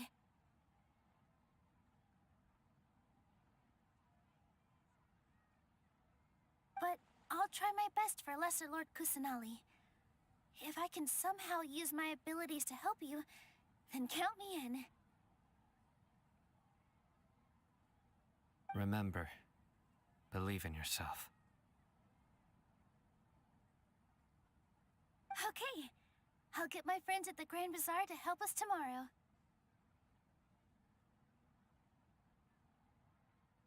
Just remember not to say too much. Be discreet. Yep, you got it. All the preparations are done. Now, can we finally conclude this meeting? So, have you thought up what you'd like to say, boss? Yep. It's a grand plan and we're all super awesome!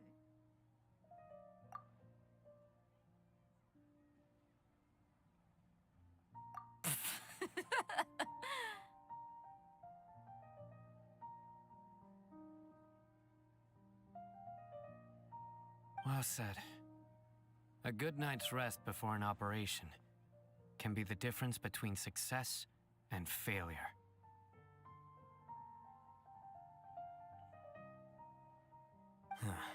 Thankfully, I've had my place to myself recently. It's been nice and quiet.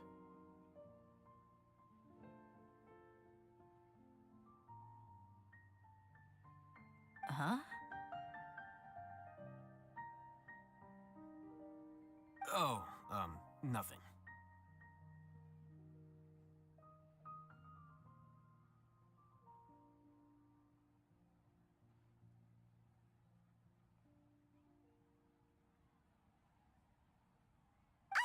Let's all go home and get a good night's sleep so we can be up early tomorrow.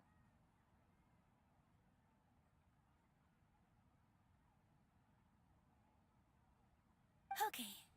So I guess that means it's time to say goodnight now.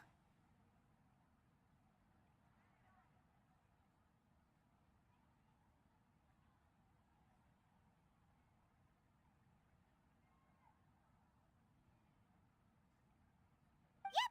Good night, everyone!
Today is the Academia's Nia Garbaha Day.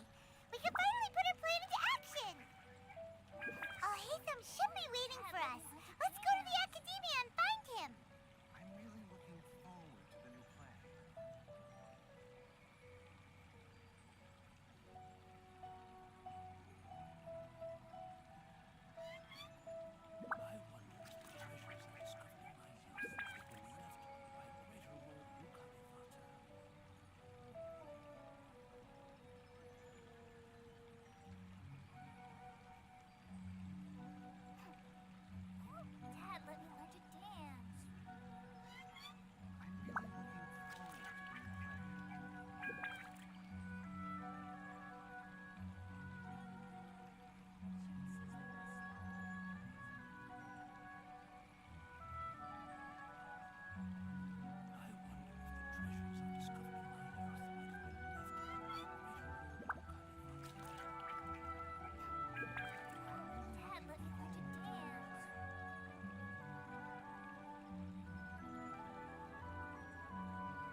you again, I'll bet. Hey!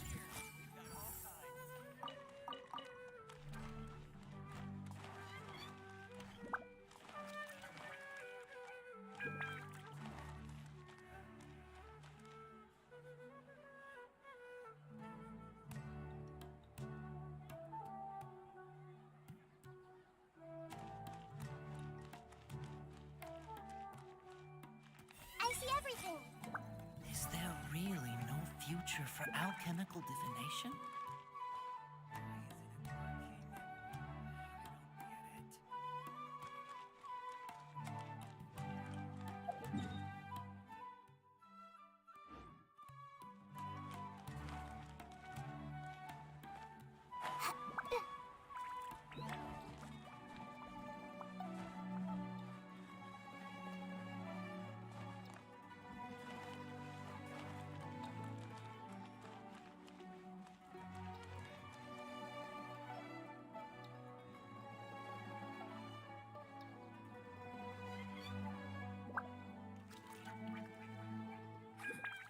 Been here all day.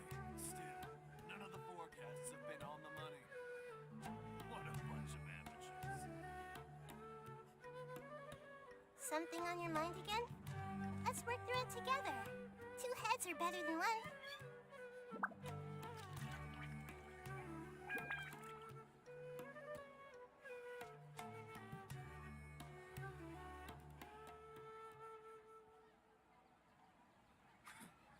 Been here all day. Still, none of the forecasts have been on the money. What a bunch of amateurs.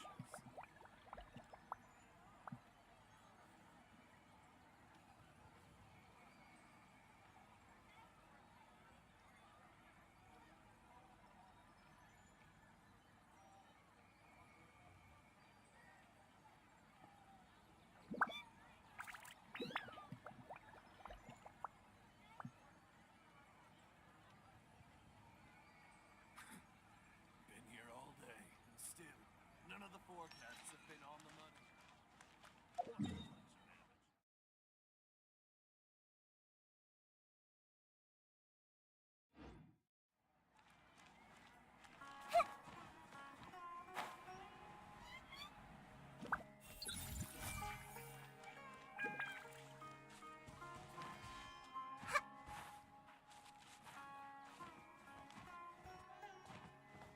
Everyone hold hands.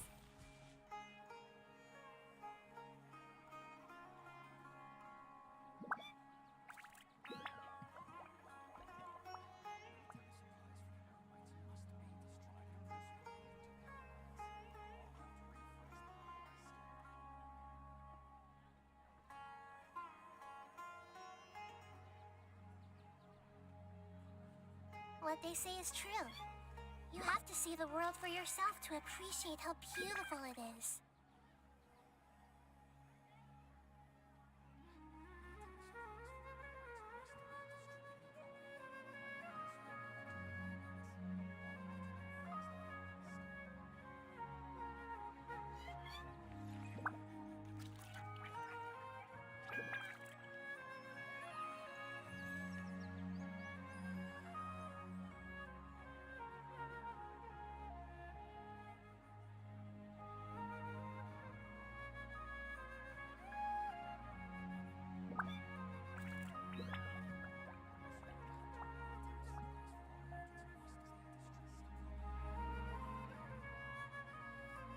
If you're not sure what to do next, how about I take you on a walk?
Hello, you two.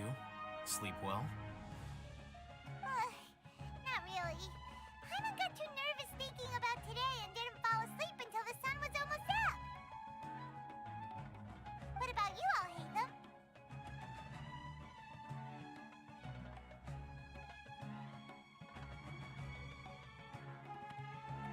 Naturally, I slept just fine.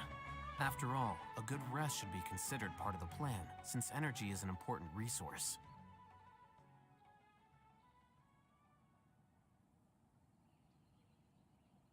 You just want to show off how calm you are.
It's crucial to dissipate any tension before we execute our plan.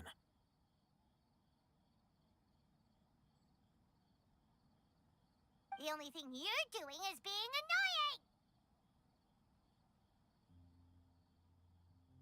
annoying! Anyway, do you need me to go over the game plan again? Our target is Grand Sage Azar's office. Everyone in the Academia knows that's where the Grand Sage's console is. Only they can operate it.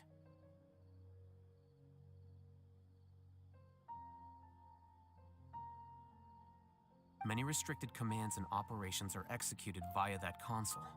I'm sure that console has a way to free Lesser Lord Kusanali.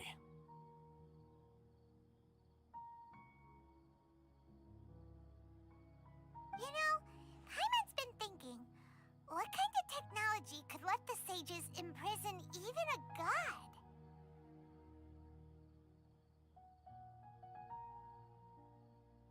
That isn't something they could have accomplished with their scholarly talents alone.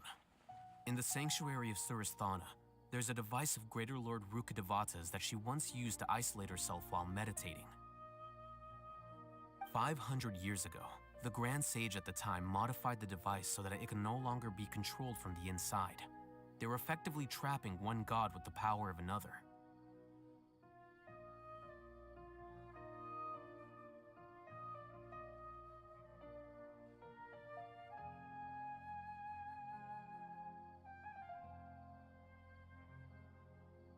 So,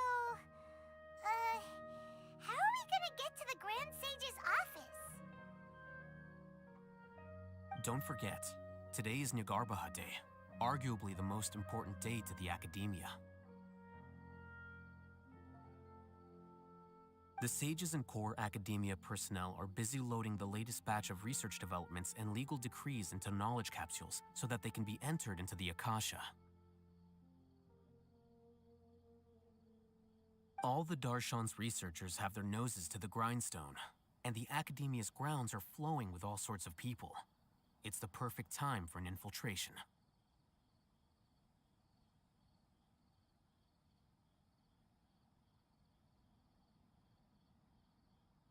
When the Grand Sage leaves his office to supervise the entering process, that's our cue to access the console and free the Dendro Archon.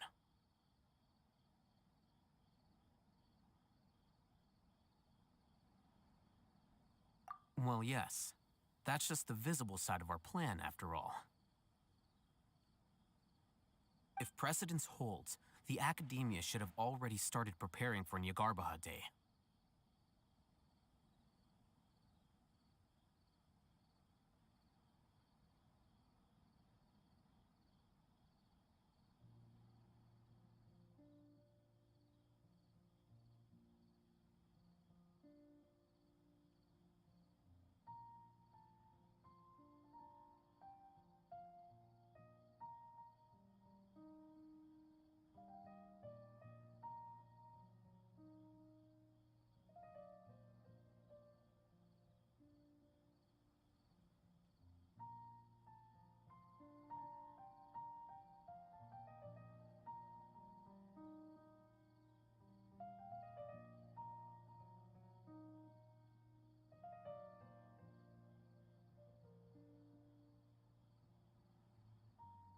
Everyone should be in position.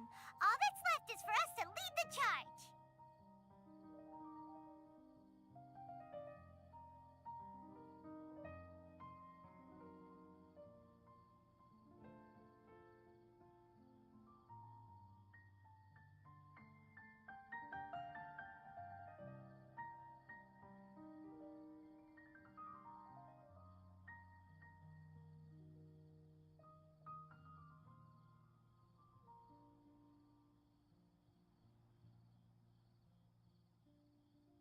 Let's go. So are we just gonna walk in through the front door, or...? Yes. Were you expecting a stealthier approach? Paimon can't think of a good comeback. Alright, it's all on Alhaitham if things go south.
what they say is true. You have to see the world for yourself to appreciate how beautiful it is.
If you're not sure what to do next, how about I take you on a walk?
something on your mind again? Let's work through it together. Two heads are better than one.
If you're not sure what to do next, how about I take you on a walk?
something on your mind again?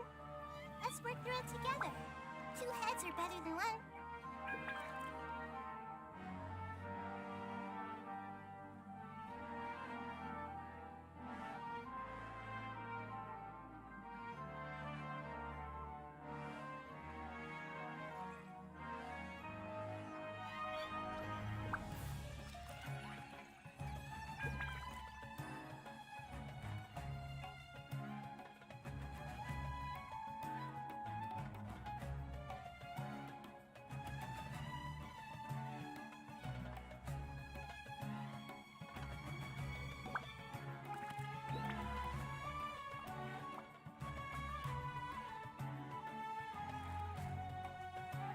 What they say is true.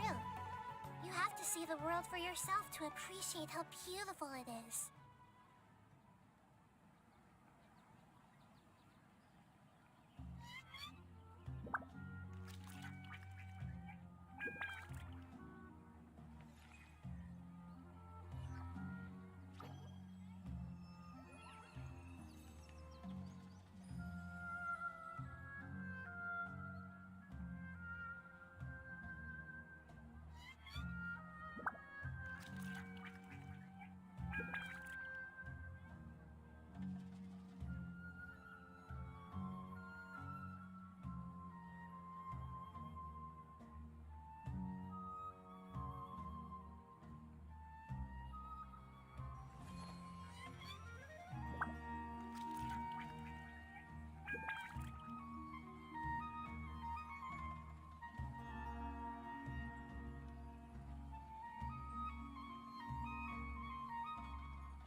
If you're not sure what to do next, how about I take you on a walk?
Scribe?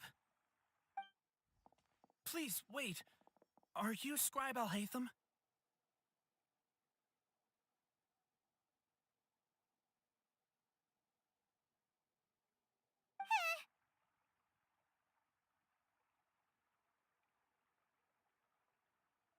That's me. Is something the matter? I'm in a hurry.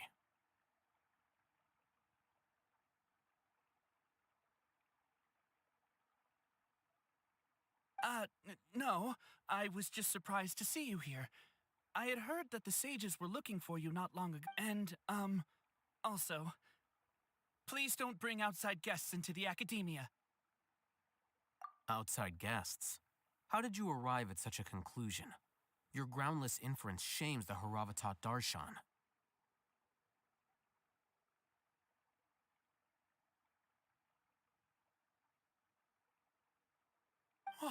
What did you say? I'm the top student in Haravatat, and I earned 3rd place at the last Inter-Darshan debate. Don't look down on me.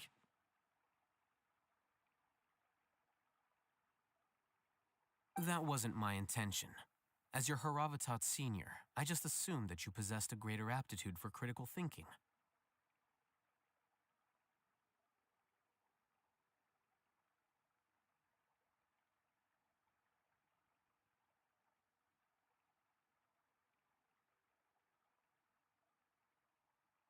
Look, based on what you already know, the purpose of my return and the reason they're here should be obvious. Is that so? Wait a moment. Let me think. Don't tell me the answer. The sages search for you. A blonde-haired traveler. Outside guests.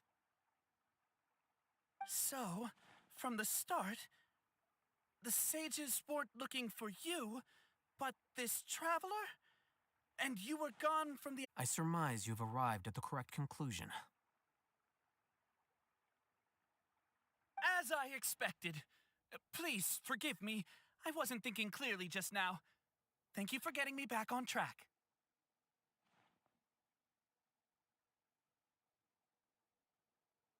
It's nothing. We'll be on our way then.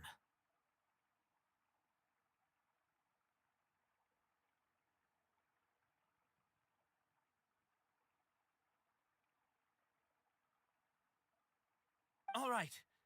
Thank you for your contributions to the academia, Scribe.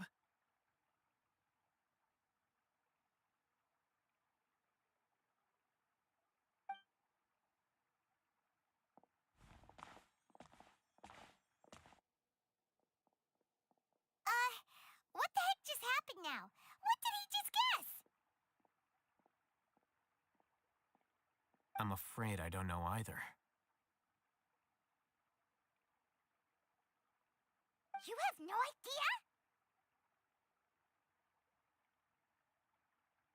idea? Mm-hmm. He convinced himself of whatever truth he came up with. That is the so-called pride of a scholar. If someone questions their academic facility, they will instantly feign understanding to keep up appearances.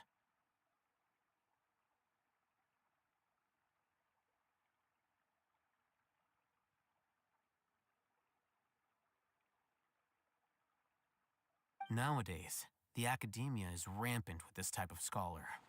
Their obvious farces of intellect only serve to highlight themselves as fools.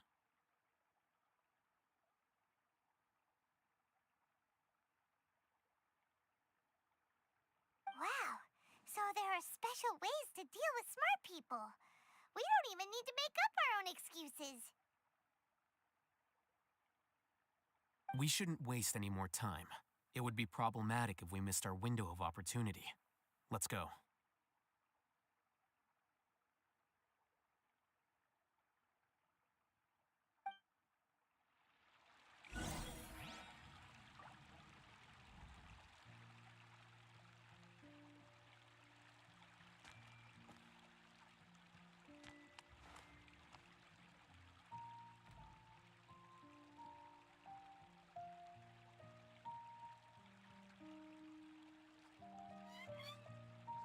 Are you sure you found the correct semantic field for these ancient runes? I'm not sure yet. This is just my guess.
Sure yet.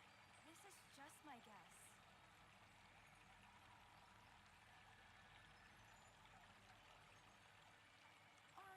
Sure you found the correct semantic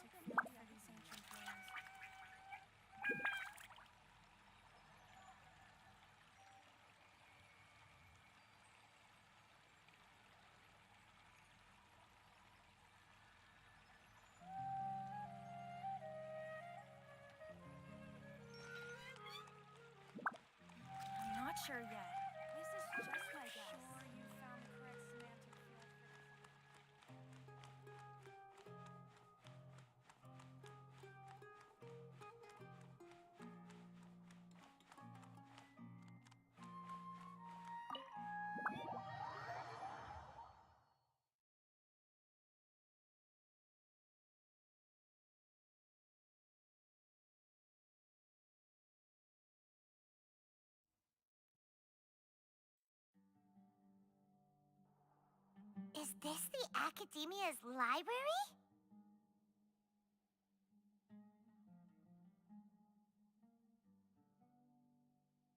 Indeed. Known as the House of Dana, it is quite possibly the most extensive special collections library in Teyvat.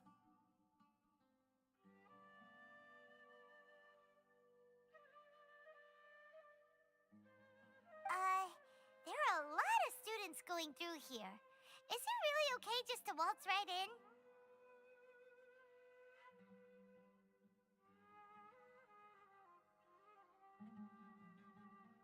The Academia marches to a fast beat, especially since it's Nagarbaha Day.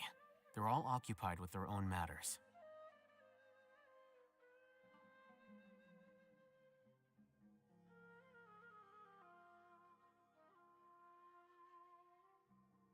Just act natural. Now, hurry along.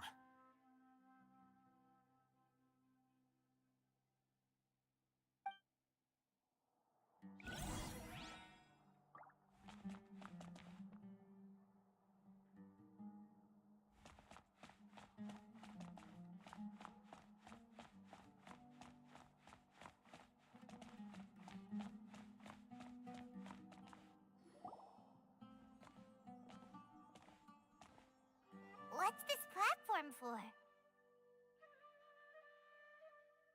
It's a lift that Academia personnel use to access higher floors.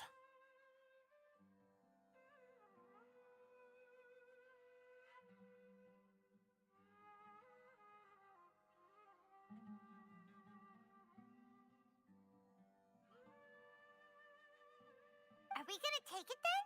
The Grand Sage's office is up there somewhere.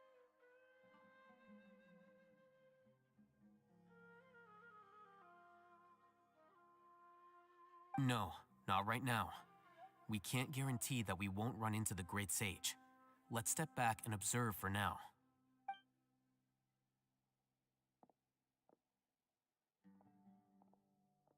You think the Grand Sage will exit from there?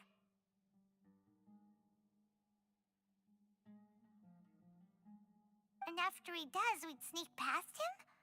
Oh, Paimon thinks that's really dangerous. Who knows? However, if we can confirm Azar's current location, our operation will be much safer if we...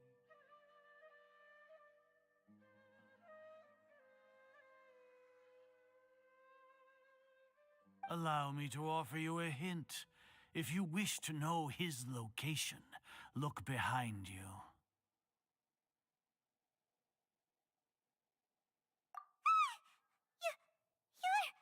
What's Grand Sage Azar doing here?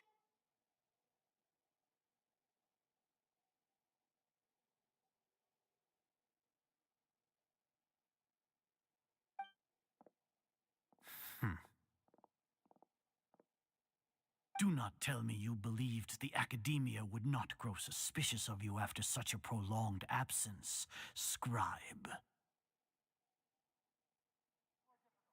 An eyewitness had informed me of your whereabouts, so I came to personally welcome you. Great Sage, I didn't expect you to care so much about me. I'm truly flattered. I'm sure, but compared to you, I am far more interested in these two unexpected guests. You are the Traveler and Paimon, correct?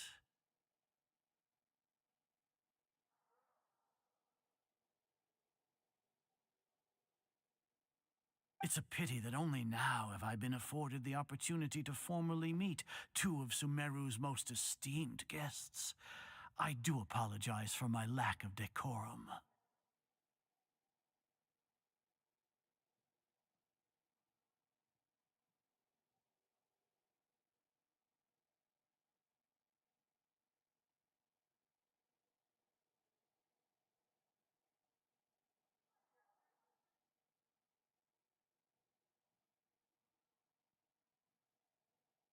Excellent.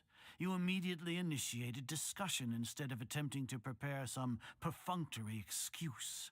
You clearly understand the situation at hand and have no intention of making a reckless stand.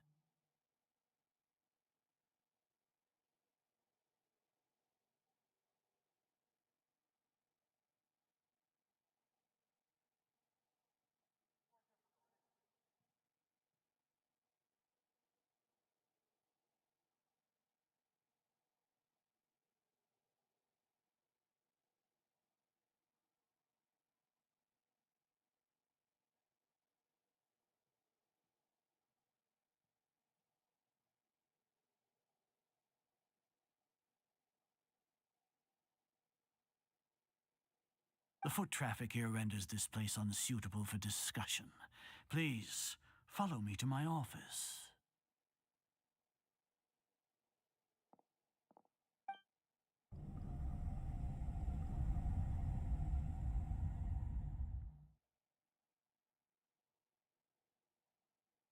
This place is crawling with guards.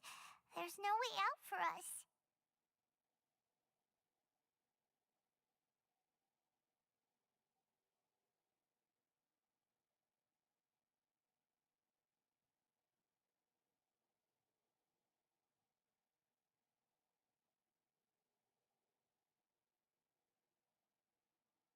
All right then, Traveler. What did you wish to discuss with me?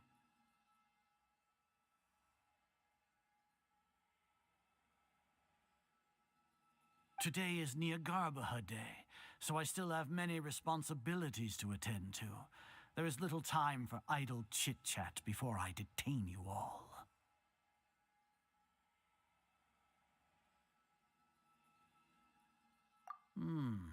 You seem to know quite a bit about our endeavors.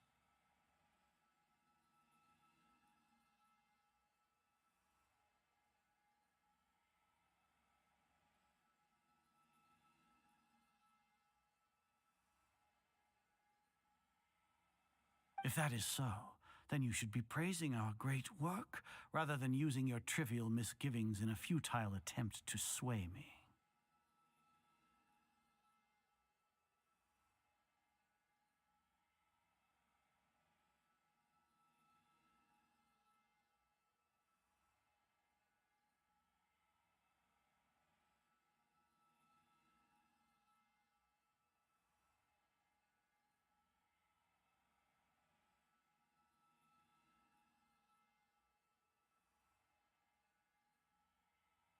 Trivial? Then tell me, what do the Fatui want from me? Worthless.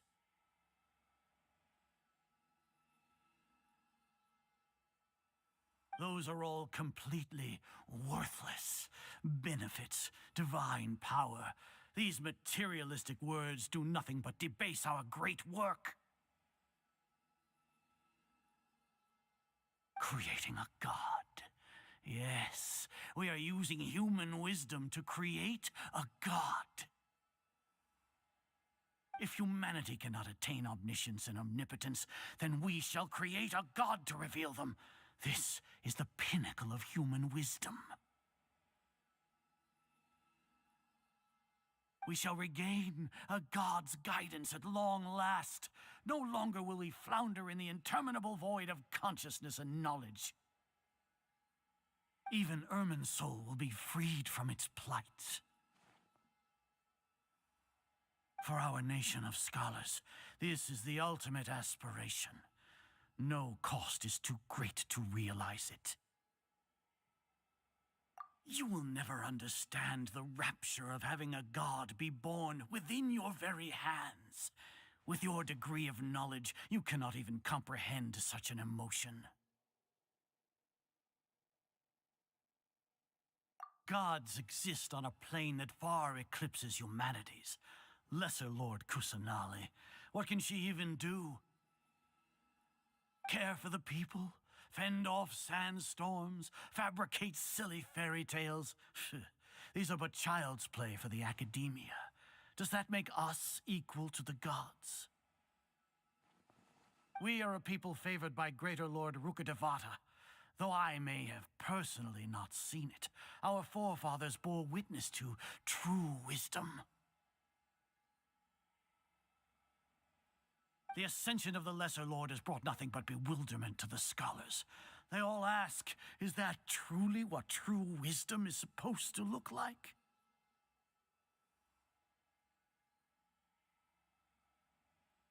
With that in mind, it is better to keep her isolated in the sanctuary of Suristhana, so our academy will not become embroiled in turmoil.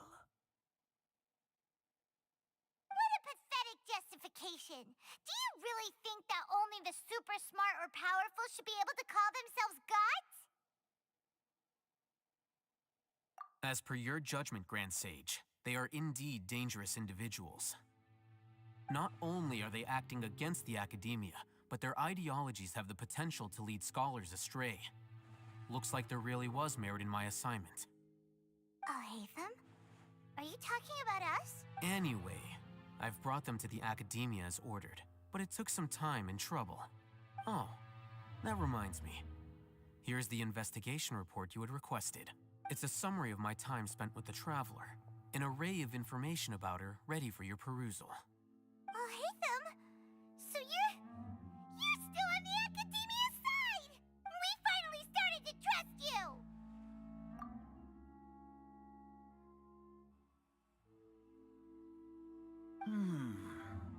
Excellent. Detailed contents with no errors. I would expect nothing less than an immaculate report from the scribe. As it is Niagarbha Day, I'll enter the information on you into the Akasha. Surely you know what that means. We'll be monitored, just like Sino. With the Akasha's calculation prowess, all of your actions will be predicted with an accuracy of at least 98%.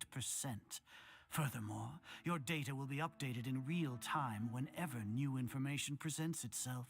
To put it into words you can understand, wherever you go, you will be walking under an invisible leash.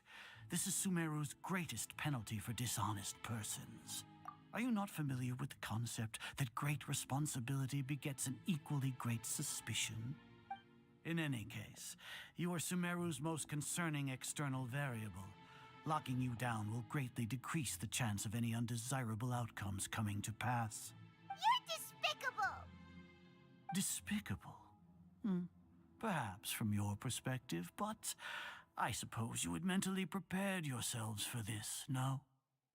Your ploy was to sacrifice the traveler here, was it not? Lord Azar, I know what you're trying to say, but I've been following your plan this entire time. Why are you doubting me at this juncture? Must I delineate your entire plan? Very well. I will spell things out.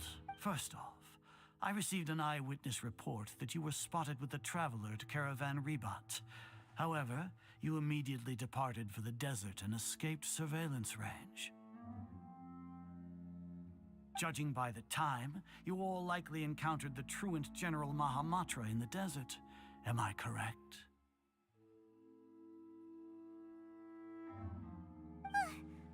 Maybe Paimon shouldn't have mentioned Sino just now. The Academia had not received correspondence from its scribe for a prolonged time.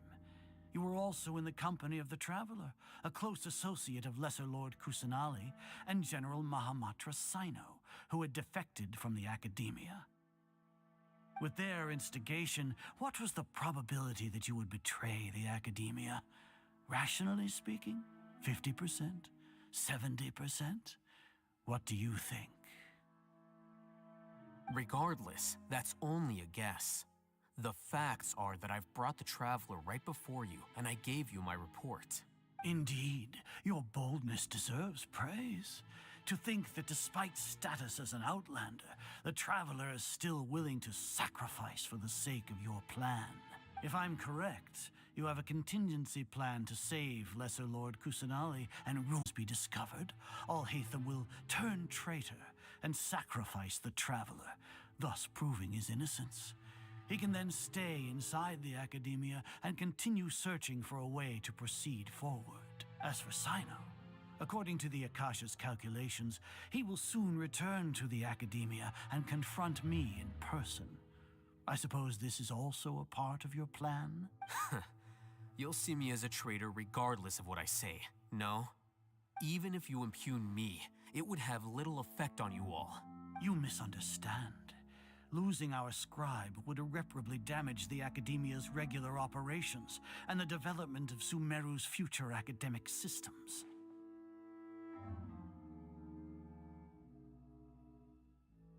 However, under the current circumstances, even that is trivial compared to what we stand to gain from our great work. You said that I betrayed the Academia, but you, Azar, you've betrayed all of Sumeru, betrayed its Archon. So flight has turned to fight at long last. Guards!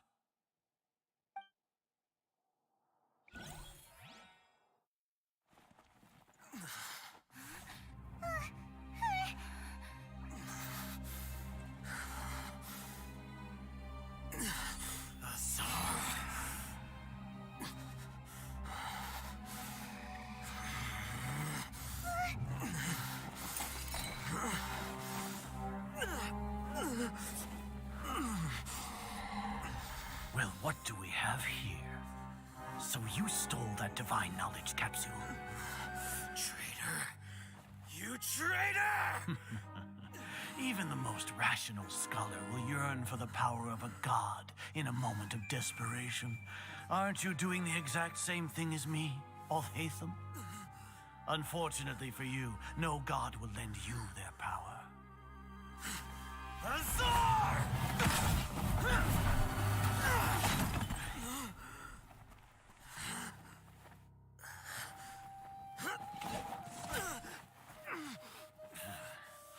He has gone completely insane.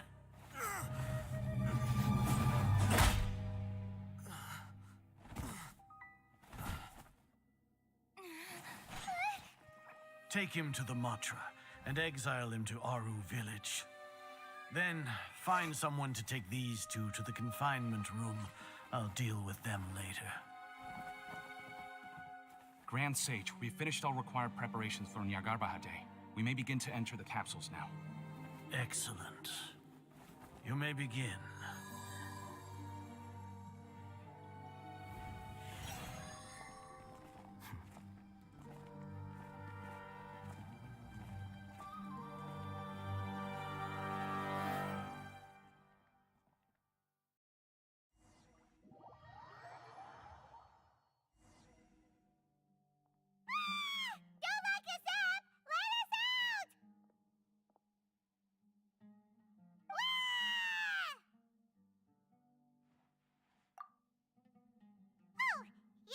Paimon got a bit carried away there. How was Paimon's acting just now? Great, huh? Everything's going according to plan so far. We made it into confinement, and Alhaitham's probably done with his part too. We even managed to trick Grand Sage Azar. Alhaitham sure knows how to cook up a plan. What are we doing next? Paimon has trouble remembering things when she's worked up.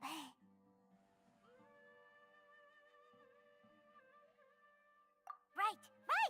Paimon thinks it went something like this.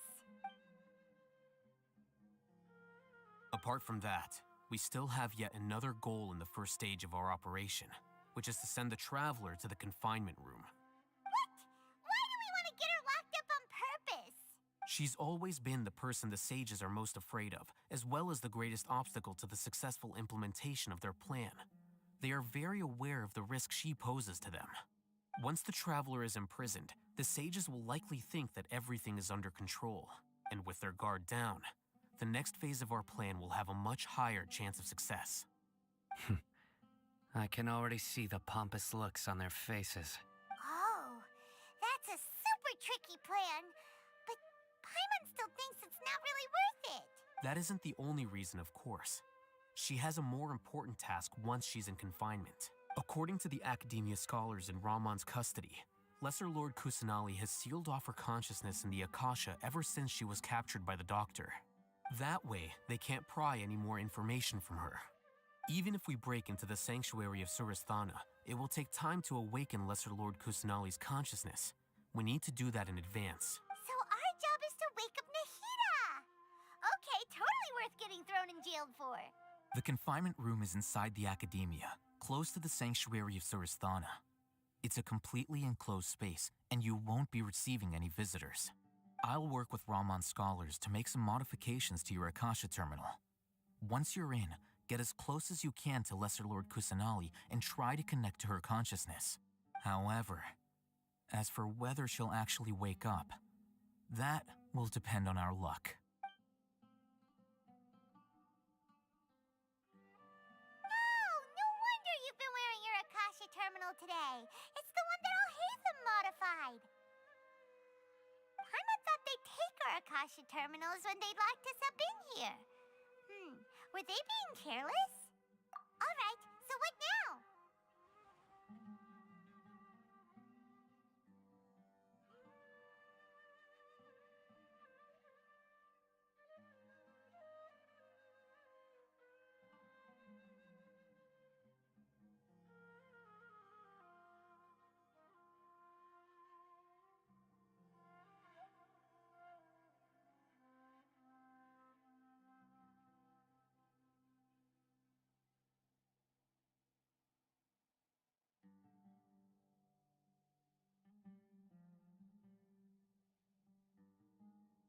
Sounds easy enough.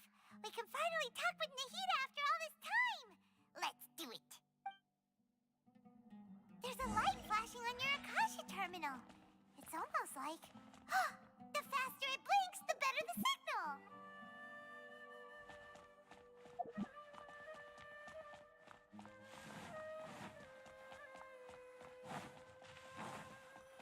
Here? No signal again. Is it getting jammed?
Nahida! Hey, Nahida!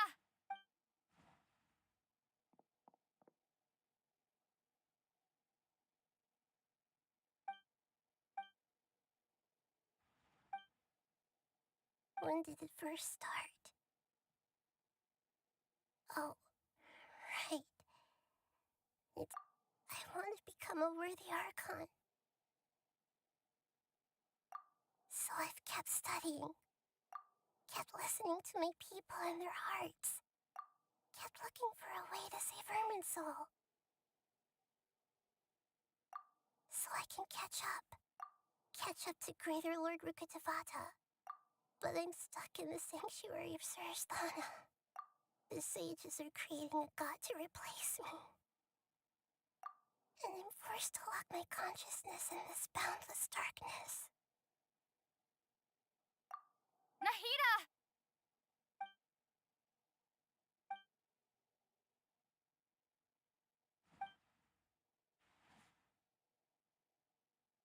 Nahida!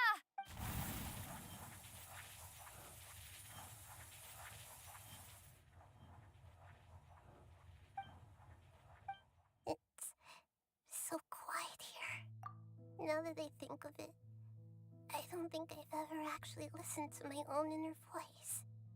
Do Archons have them? Should Archons have them? Have I been doing the right thing? Am I really not needed? How do I really feel about all of this? It's so quiet here. Since you're the god of wisdom, you've known the answers to all these questions since the very beginning, haven't you? Who are you? Whose voice is that? It sounds familiar. You're right, though.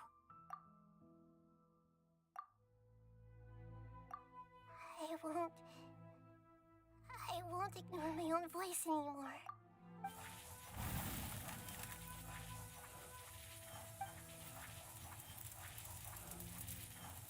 Nahida!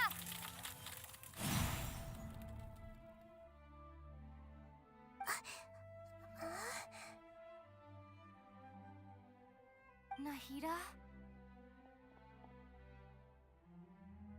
Did you wake me up? Thank you. Why are you here? We're here to rescue you. Are you alright? I'm fine. It's just, when I think of everything that's happened to me, I feel really angry now. You should have been angry ages ago. Locked up for nothing. When you went to wake up Nahida, Paimon was listening for any sounds outside. You were out for a long time. There are fewer and fewer scholars going about now. You think everyone's done with their Nyagarbha Day stuff?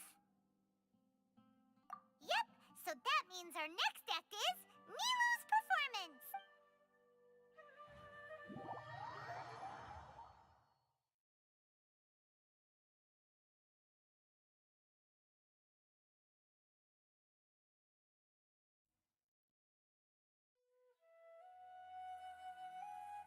Nilou, are you sure about this? You're taking such a great risk for them. I'm sure, and I'm going. You know that I don't like to pass up any opportunity to dance, and this one is especially important. All right. You seem to have a lot of trust in them, so I won't say more on the subject. But if anything happens, the few of us here may not be able to help you. Don't worry. They've been through worse. Everything's going to be fine. All right. You know, if you really do get arrested, we'll do everything we can to get you back. Be careful, even if it's only for our sakes.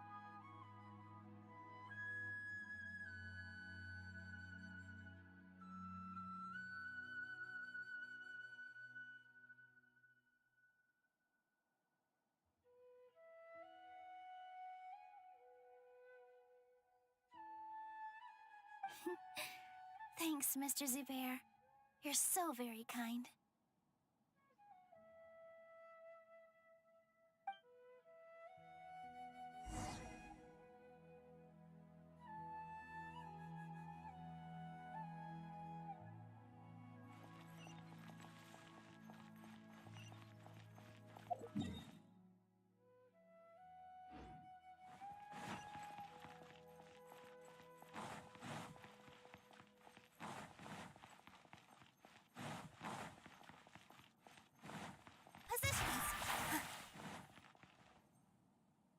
Nilou, how's it going?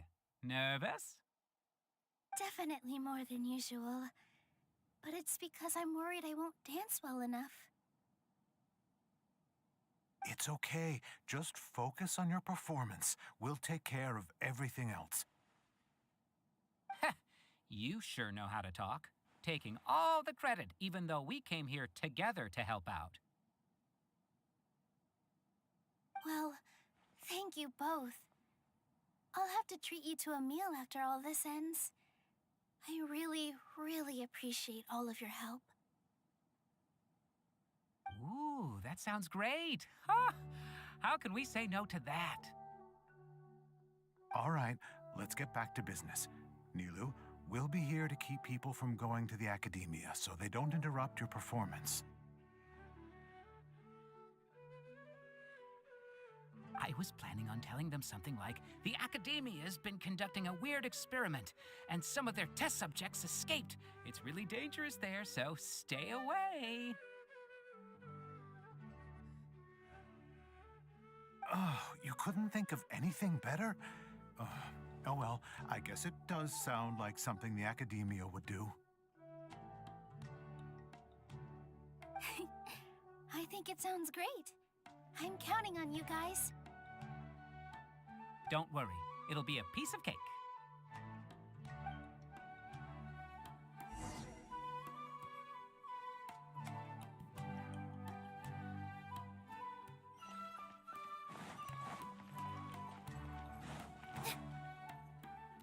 Hey, Nilou! Sorry, it's great to see you, but I'm really busy right now. Our Bait People Away with Yalda Candies plan is working beautifully. Do you want some candy?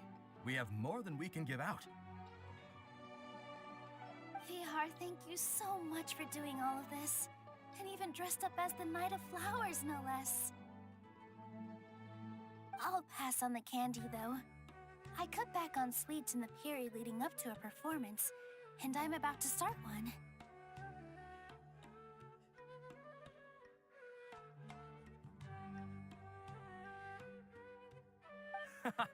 You have a point. The stage is cleared and everything's ready, so you can start your performance at any time.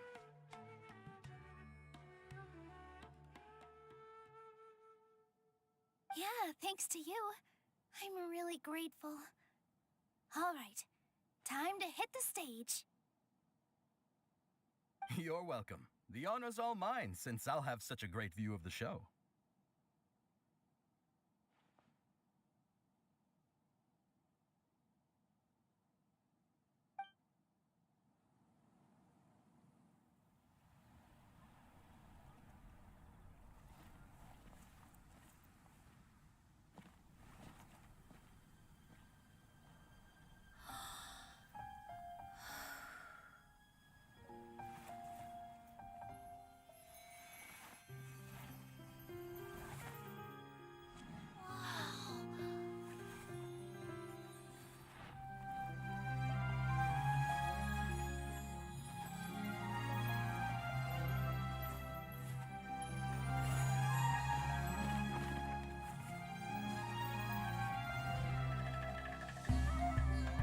I've never seen a performance like this. This is incredible. Yeah, but I heard that public performances like these have been banned. I can't believe she's doing this here.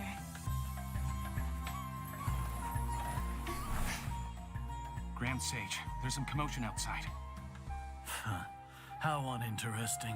Issue the new Prohibition Act from the Akasha to the guards. They'll know what to do.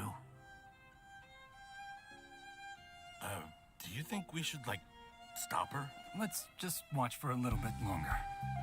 Huh?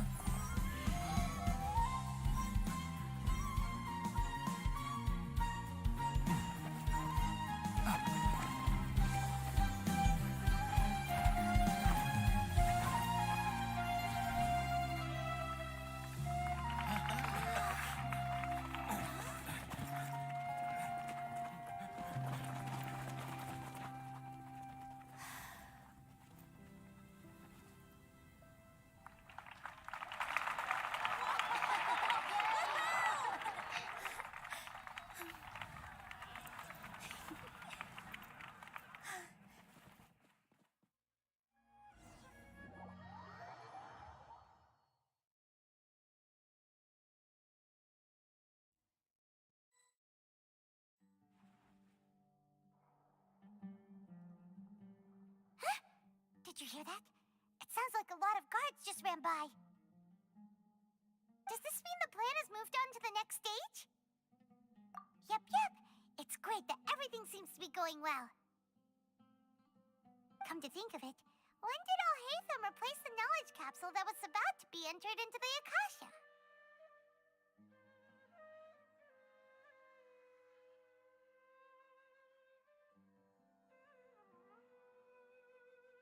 Oh, so that's when he did it!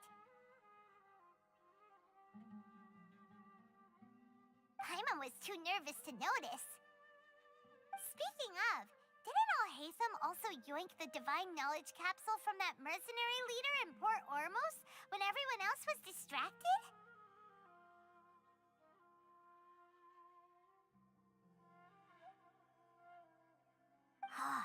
It's a time-tested trick of his.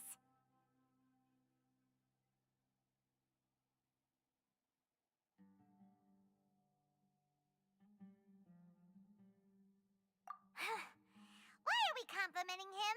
Yeah, he's smart and all, but he still makes Paimon's blood boil. Let's review our plan for this stage again. It's not like we have anything else to do right now anyway, and it'll help us feel more confident. Paimon remembers that Nilou's task was supposed to go a bit like this. Now that Lesser Lord Kusanali's consciousness has been forcefully sealed, the core figures of the Academia and their guards have started to wear their Akasha terminals again. With the Doctor's technological support, they think they have nothing to fear. How despicable of them to rely on such a person. But this is also our chance. I was originally asked to draft the knowledge capsule for the Artistic Performances Prohibition Act when I was still at the Academia. It should be on the Grand Sage's desk right now, and will be entered into the Akasha during the next Nyargarbaha Day. Are they really going to stop all artistic performances? That's horrible! I'll make an identical knowledge capsule, but this time, I'll smuggle some misleading information into it. We only need to find an opportunity to switch the capsules. Once it's been entered into the Akasha on Nyargarbaha Day, if someone were to be seen performing in public, the sages would definitely use that opportunity to announce the ban, and so the misleading information will be disseminated amongst the guards. Sure sounds complicated, but it seems like if everything goes well, we'll be able to get rid of all the guards in the Academia without any effort. That's pretty clever, getting right into their heads. I just have one question. Even if we manage to get the misleading info out to the guards, how can we be sure that they'll believe it? People who are used to relying on the Akasha become less inquisitive, and their ability to distinguish truth from misinformation is significantly reduced. They will view everything the Akasha releases to them as the unequivocal truth. The Akasha will turn humans into machines. I've seen it happen many times. Yikes. Good thing I didn't wear it for long when I was working in Sumeru City. At first, I thought it was a good thing too.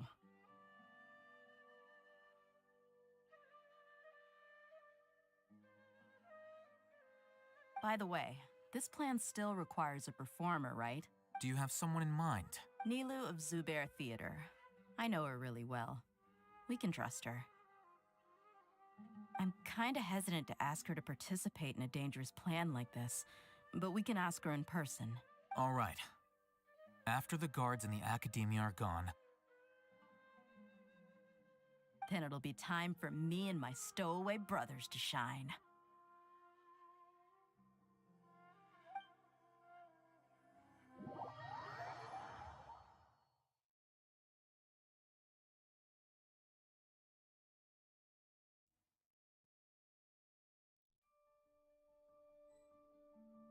Here they come. Did you see that, Raman? They came out from the Academia in droves.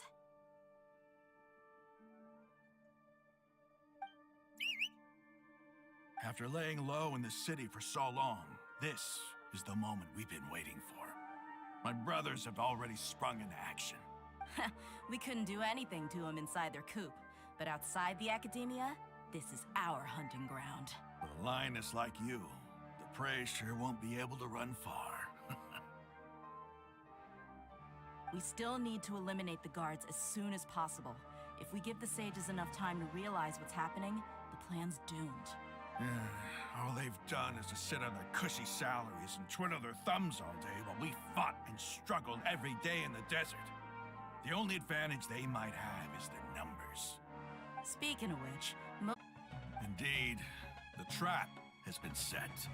All we need to do is lead them there. All right, let's each take a road and herd those scattered guards back into one place. Make sure to attract their attention. Isak will be the key. You gave such an important task to that child. Will he be okay? It'll be fine. Isak was so determined to help, so let's put our faith in him. Besides, even if he's caught, the guards would be too scared to do anything to him. They've never seen Lesser Lord Kusanali in person, after all. You've got a point. Anyway, I think I see them coming. Let's head out.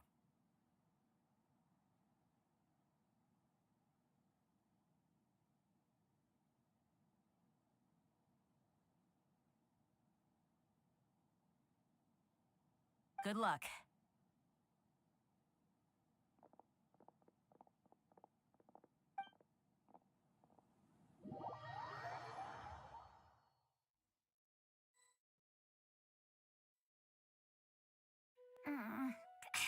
This outfit. Hey, do you remember what you need to do, Isak? When the guards get here, you'll pretend to be Lesser Lord Kusanali and run away from them. Oh, yeah, I remember. Of course I do. I'm just a little nervous. Relax. Don't think about getting caught. Even if that happens, we won't leave you behind. You only need to think about getting the guards' attention and leading them to the Grand Bazaar. Leave the rest to us. Okay, got it.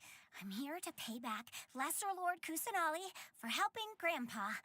I won't get cold feet. Hey, they're here. I can see the Academia guards.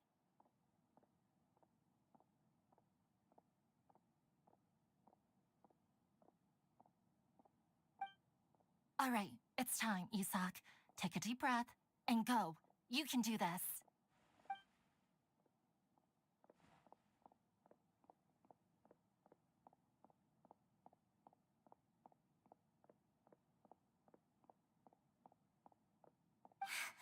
Why is there a guard over there? Did he already run ahead of me? This is different from our plan, but there's no time. I need to make a choice.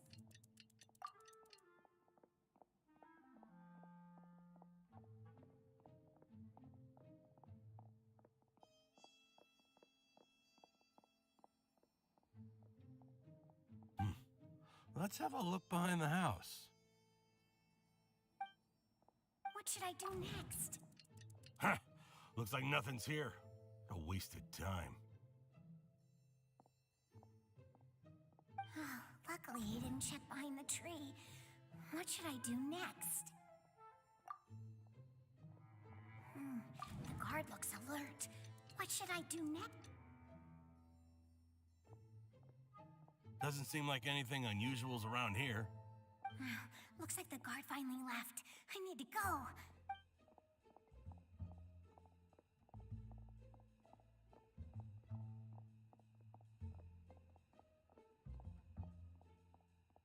Hey! Lesser Lord Kusanali is over there! Stop! What? Lesser Lord Kusanali? How did I not notice that? They found me. This is bad. Where should I go?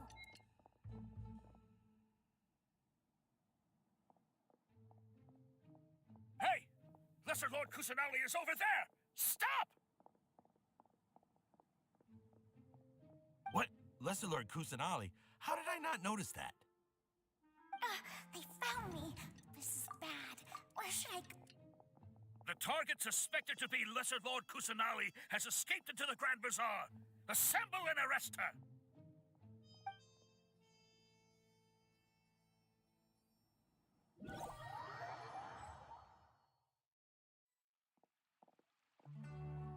Where did she go? How did she disappear? Did we lose her? Hurry up and find her!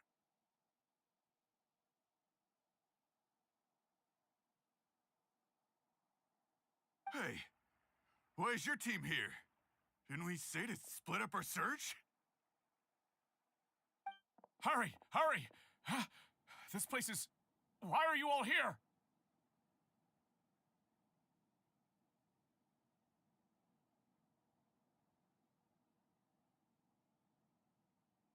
Yeah, isn't it one heck of a coincidence? Everybody's here. What on earth is going on? I suppose that's all of you? Who are you? Did you set us up? What are you planning? Phew, that was rough. I almost got caught. Little brat? So you're not actually Lesser Lord Kusanali. Who exactly are you all? Eremites from the desert? Just some colleagues. Think of this as a business competition, or a personal grudge. After stepping into our traps, stop thinking of yourselves as hunters. Behave like the prey you are.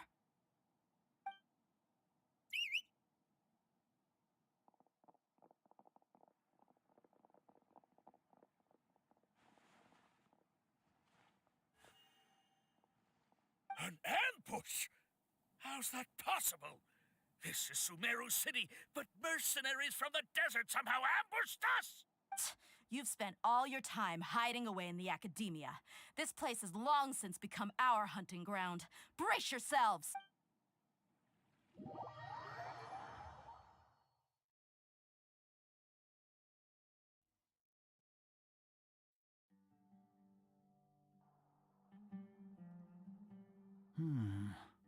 This is odd. The academia has quieted down after the conclusion of the Niagarbaha Day ceremonies, but it's much quieter than usual. Where are the guards? Why have I not seen a single one? Guards? Guards! Grand Sage, how may I be of assistance? I called for the guards. Why did you come?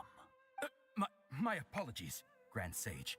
Right now, all Academia guards have entered the city to perform the ordered arrest. I thought you knew. Arrest? Who is there to arrest? I have an ominous feeling. Arrest Lesser Lord Kusanali, right? Is that not what the order was? Lesser Lord Kusanali? You mean she has disappeared? Yes. I wouldn't dare make up something like that. Right now, everyone is in a panic, and many are saying that Lesser Lord Kusanali will take revenge on us. What happened? Just what is going on? Lesser Lord Kusanali somehow escaped? Was it Alhaitham and his party that freed her? That's impossible.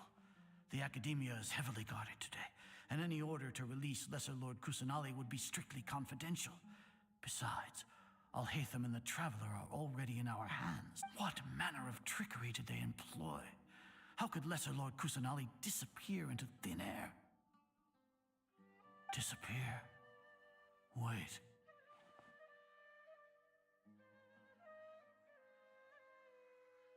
How was the arrest order distributed to the guards?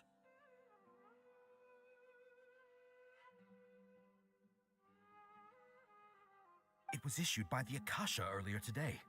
Only you have the authority to send messages like that, so I thought it was your order. Let me check.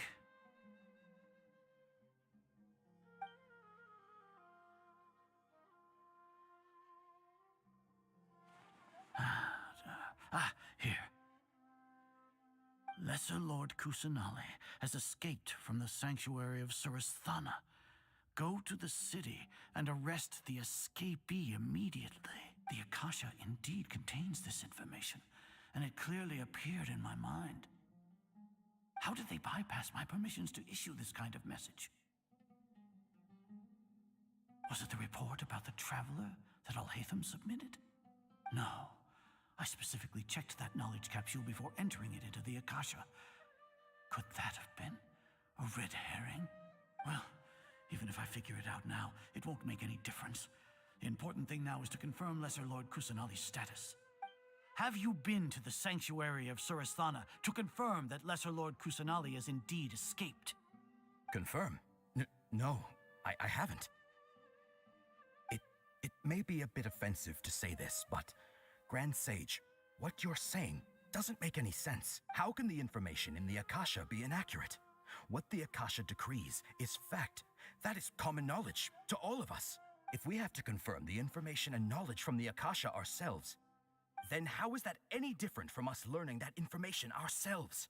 Wouldn't Greater Lord Rukkhadevata's legacy lose its meaning that way? In the beginning, it was I who asked you to believe in the Akasha, to believe in the legacy left by Greater Lord Rukkhadevata. Are you trying to use my words against me? No, Grand Sage. I'm merely confused because I believe in you. I never meant to refute you.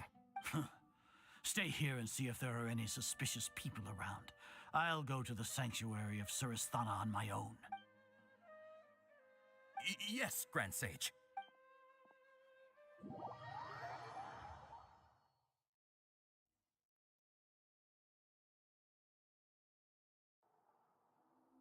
Lesser Lord Kusanali has escaped from the sanctuary of Suristhana. Go to the city and arrest the escapee immediately. How can that be? Stop thinking about it. Stop. It must be a trick of theirs. As long as I personally confirm it. Ah! Impossible. That's impossible. There must be something wrong with my eyes.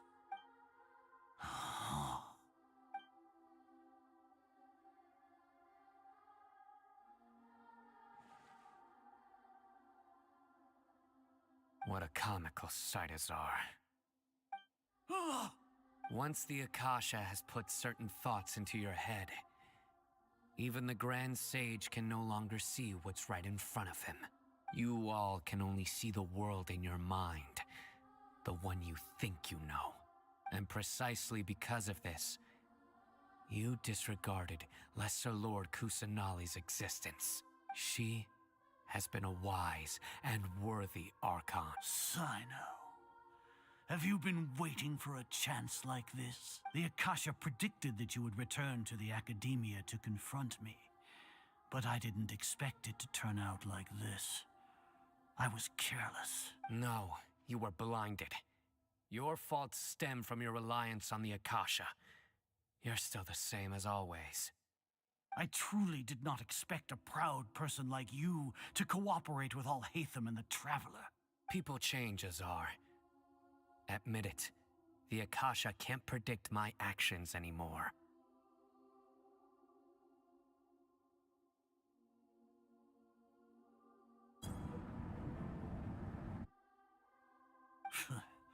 Then tell me, what have you found during your investigation?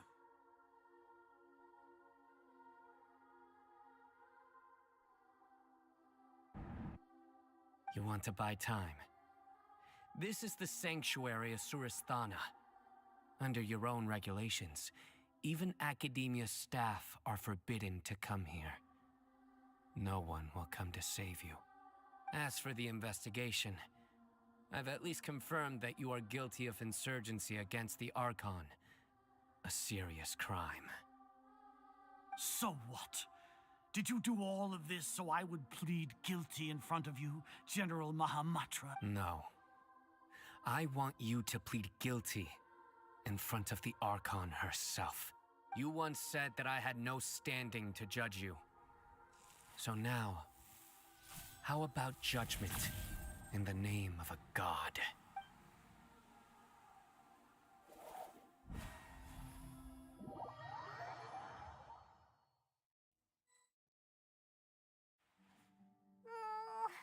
How long do we have to wait? Paimon wants to know how things are going out there. Paimon hasn't heard any sounds outside for a while. Hopefully something bad didn't happen. Yeah, but aren't you scared that we might be locked up in here for the rest of our lives? Thinking about it, at least Paimon has you.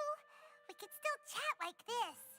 When Paimon thinks of Nahida being imprisoned alone in the sanctuary of Surasthana, Paimon can't help but feel sorry for her.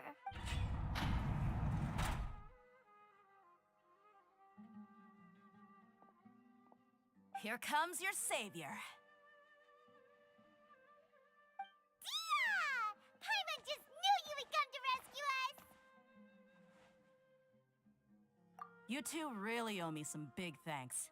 I had to search through who knows how many guards to find the key here. It felt even more tiring than whacking them. I'm exhausted. Thanks a lot. Need Paimon to rub your shoulders? No, that's, I'll pass. What are you afraid of? Oh, are you ticklish? Now isn't the time to talk about being ticklish. Things in the city and on Cyno's side are both going well. The guards that stormed out of the Academia are all taken care of. The Corps of 30 is in charge of the city's defenses, but we already talked to Asfand. They've been fed up with the sages bossing them around. As long as it doesn't break their employment contracts, they'll turn a blind eye. That's probably because you've been super great friends with them for a long time. So, how's Cyno doing? The Grand Sage is in his custody. Even I know how terrible it is to fall into Cyno's hands, so he probably does too. Cyno forced him to release Lesser Lord Kusanali. He has no choice but to obey. So, hurry to the sanctuary of Surasthana. Assuming nothing weird happened, we should have already rescued our Archon. Honestly, I didn't expect our ragtag bunch to do this well. We just came together last minute to save the Archon, you know? All right, you two better go. I still have to clean up some messes in the city. See you around.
They say it's nice to meet you. This is the first time we've met in real life. Before, we've only met in dreams, consciousness, or when I was in someone else's body. Thank you so much for coming to rescue me, but I also need to apologize. During this time, I did some self-reflection. My sense of inferiority and yielding to the Academia led to all of this, and created so much trouble for you all. Exactly! We're here because you're a good Archon and one of our friends! Thanks, you two. Amazing. So this is how it feels to walk out of that cage with my own body. It's like I just had an endlessly long dream. I can't even tell if I just woke up or was only now born into this world. My concept of self has become so clear. But now doesn't seem to be the time to indulge in this feeling.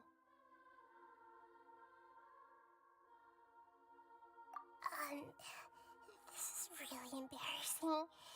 You all just rescued an Archon, and now she needs your help to save her country, and even the entire world. It's okay. With you here, Paimon's sure that everything will work out. There's one more thing. What is it?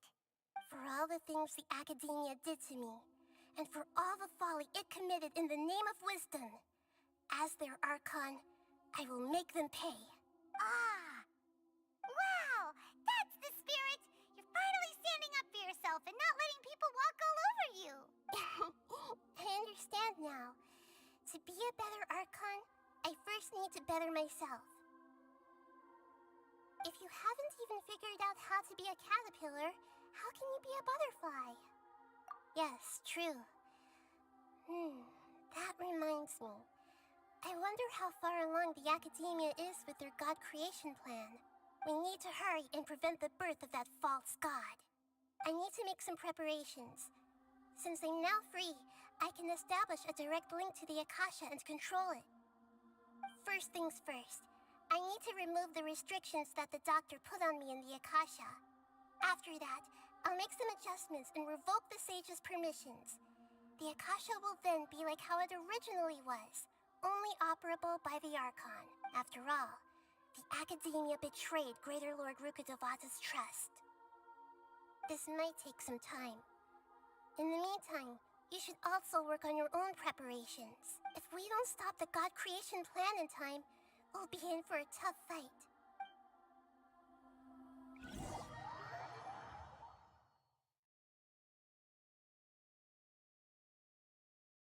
You might as well prepare for a fight. When we're done, we can take a walk around. After all, we missed out on a lot of stuff when we were locked up.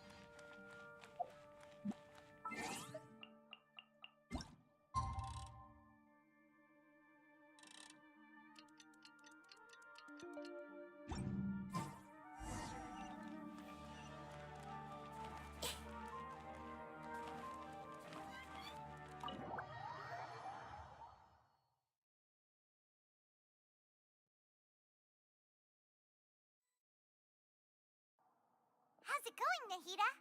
I'm done with the parts that needed my involvement to complete. Although it's my first time working with the Akasha like this, its internal structure and operation procedures are easy for me to understand.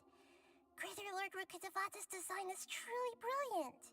Oh, also, this is for you. Huh? What's this little floaty thingy? It's a small device I put together just now.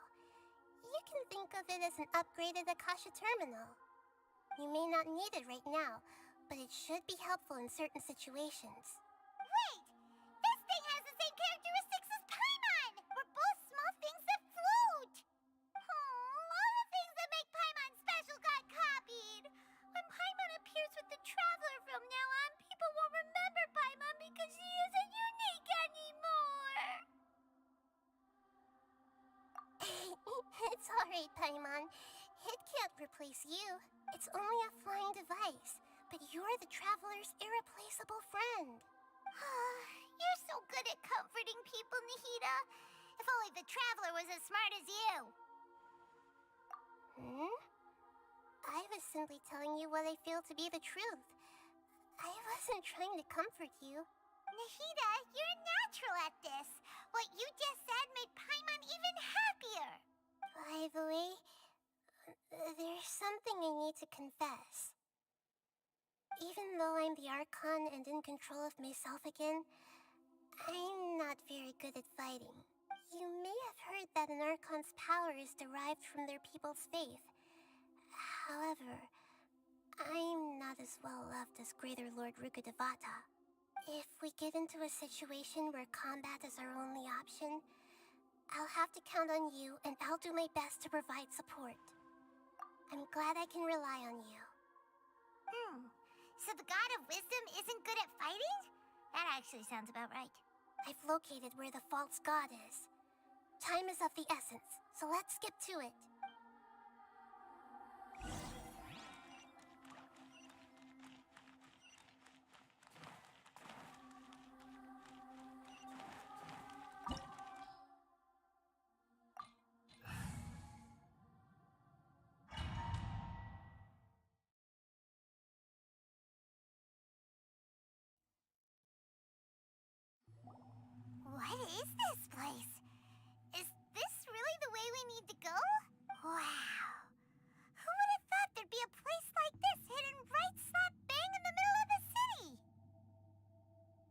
sages wanted to realize their god creation plan without being discovered.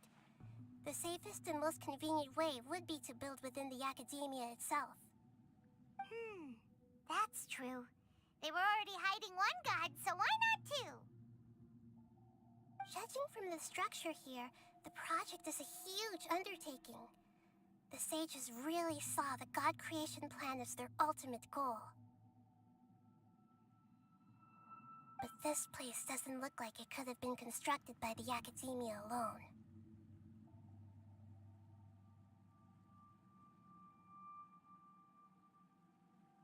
The Fatui under the Doctor sure didn't hold back. They provided a lot of technological support. Yeah, or else they wouldn't have been that generous. Is that it, though? I've always felt that this Doctor is different from the Academia sages. He doesn't seem to share their sense of urgency.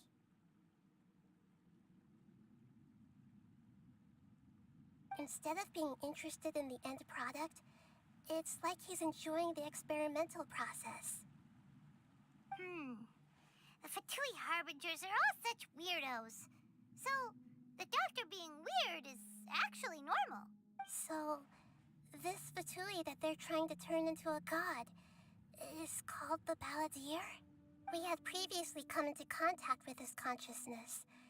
He harbors particularly strong obsessions. One is the desire for a gnosis, since he was created to be the vessel for one. The other obsession is probably related to his past. I can't quite explain it. Paimon knows that he was a prototype puppet for the Raiden Shogun before he became a Fatui Harbinger. That's why he wants a gnosis so badly. There's no way he'd willingly be a test subject. Now with that temper and ego of his... It sounds like you know the Balladeer quite well.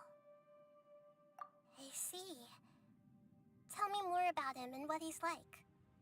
The more we know now, the better we can plan for and react to any future situation.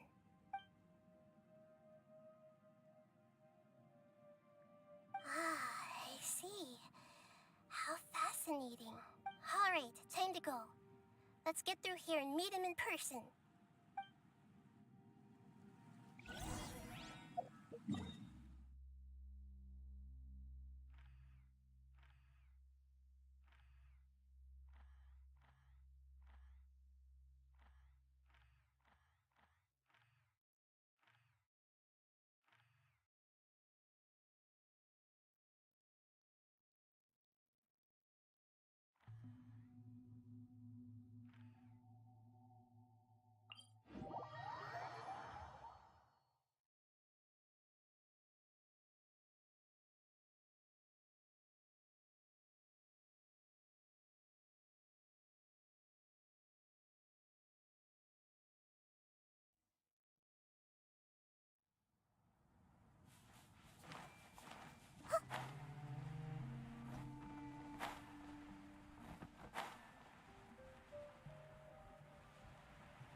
Astra.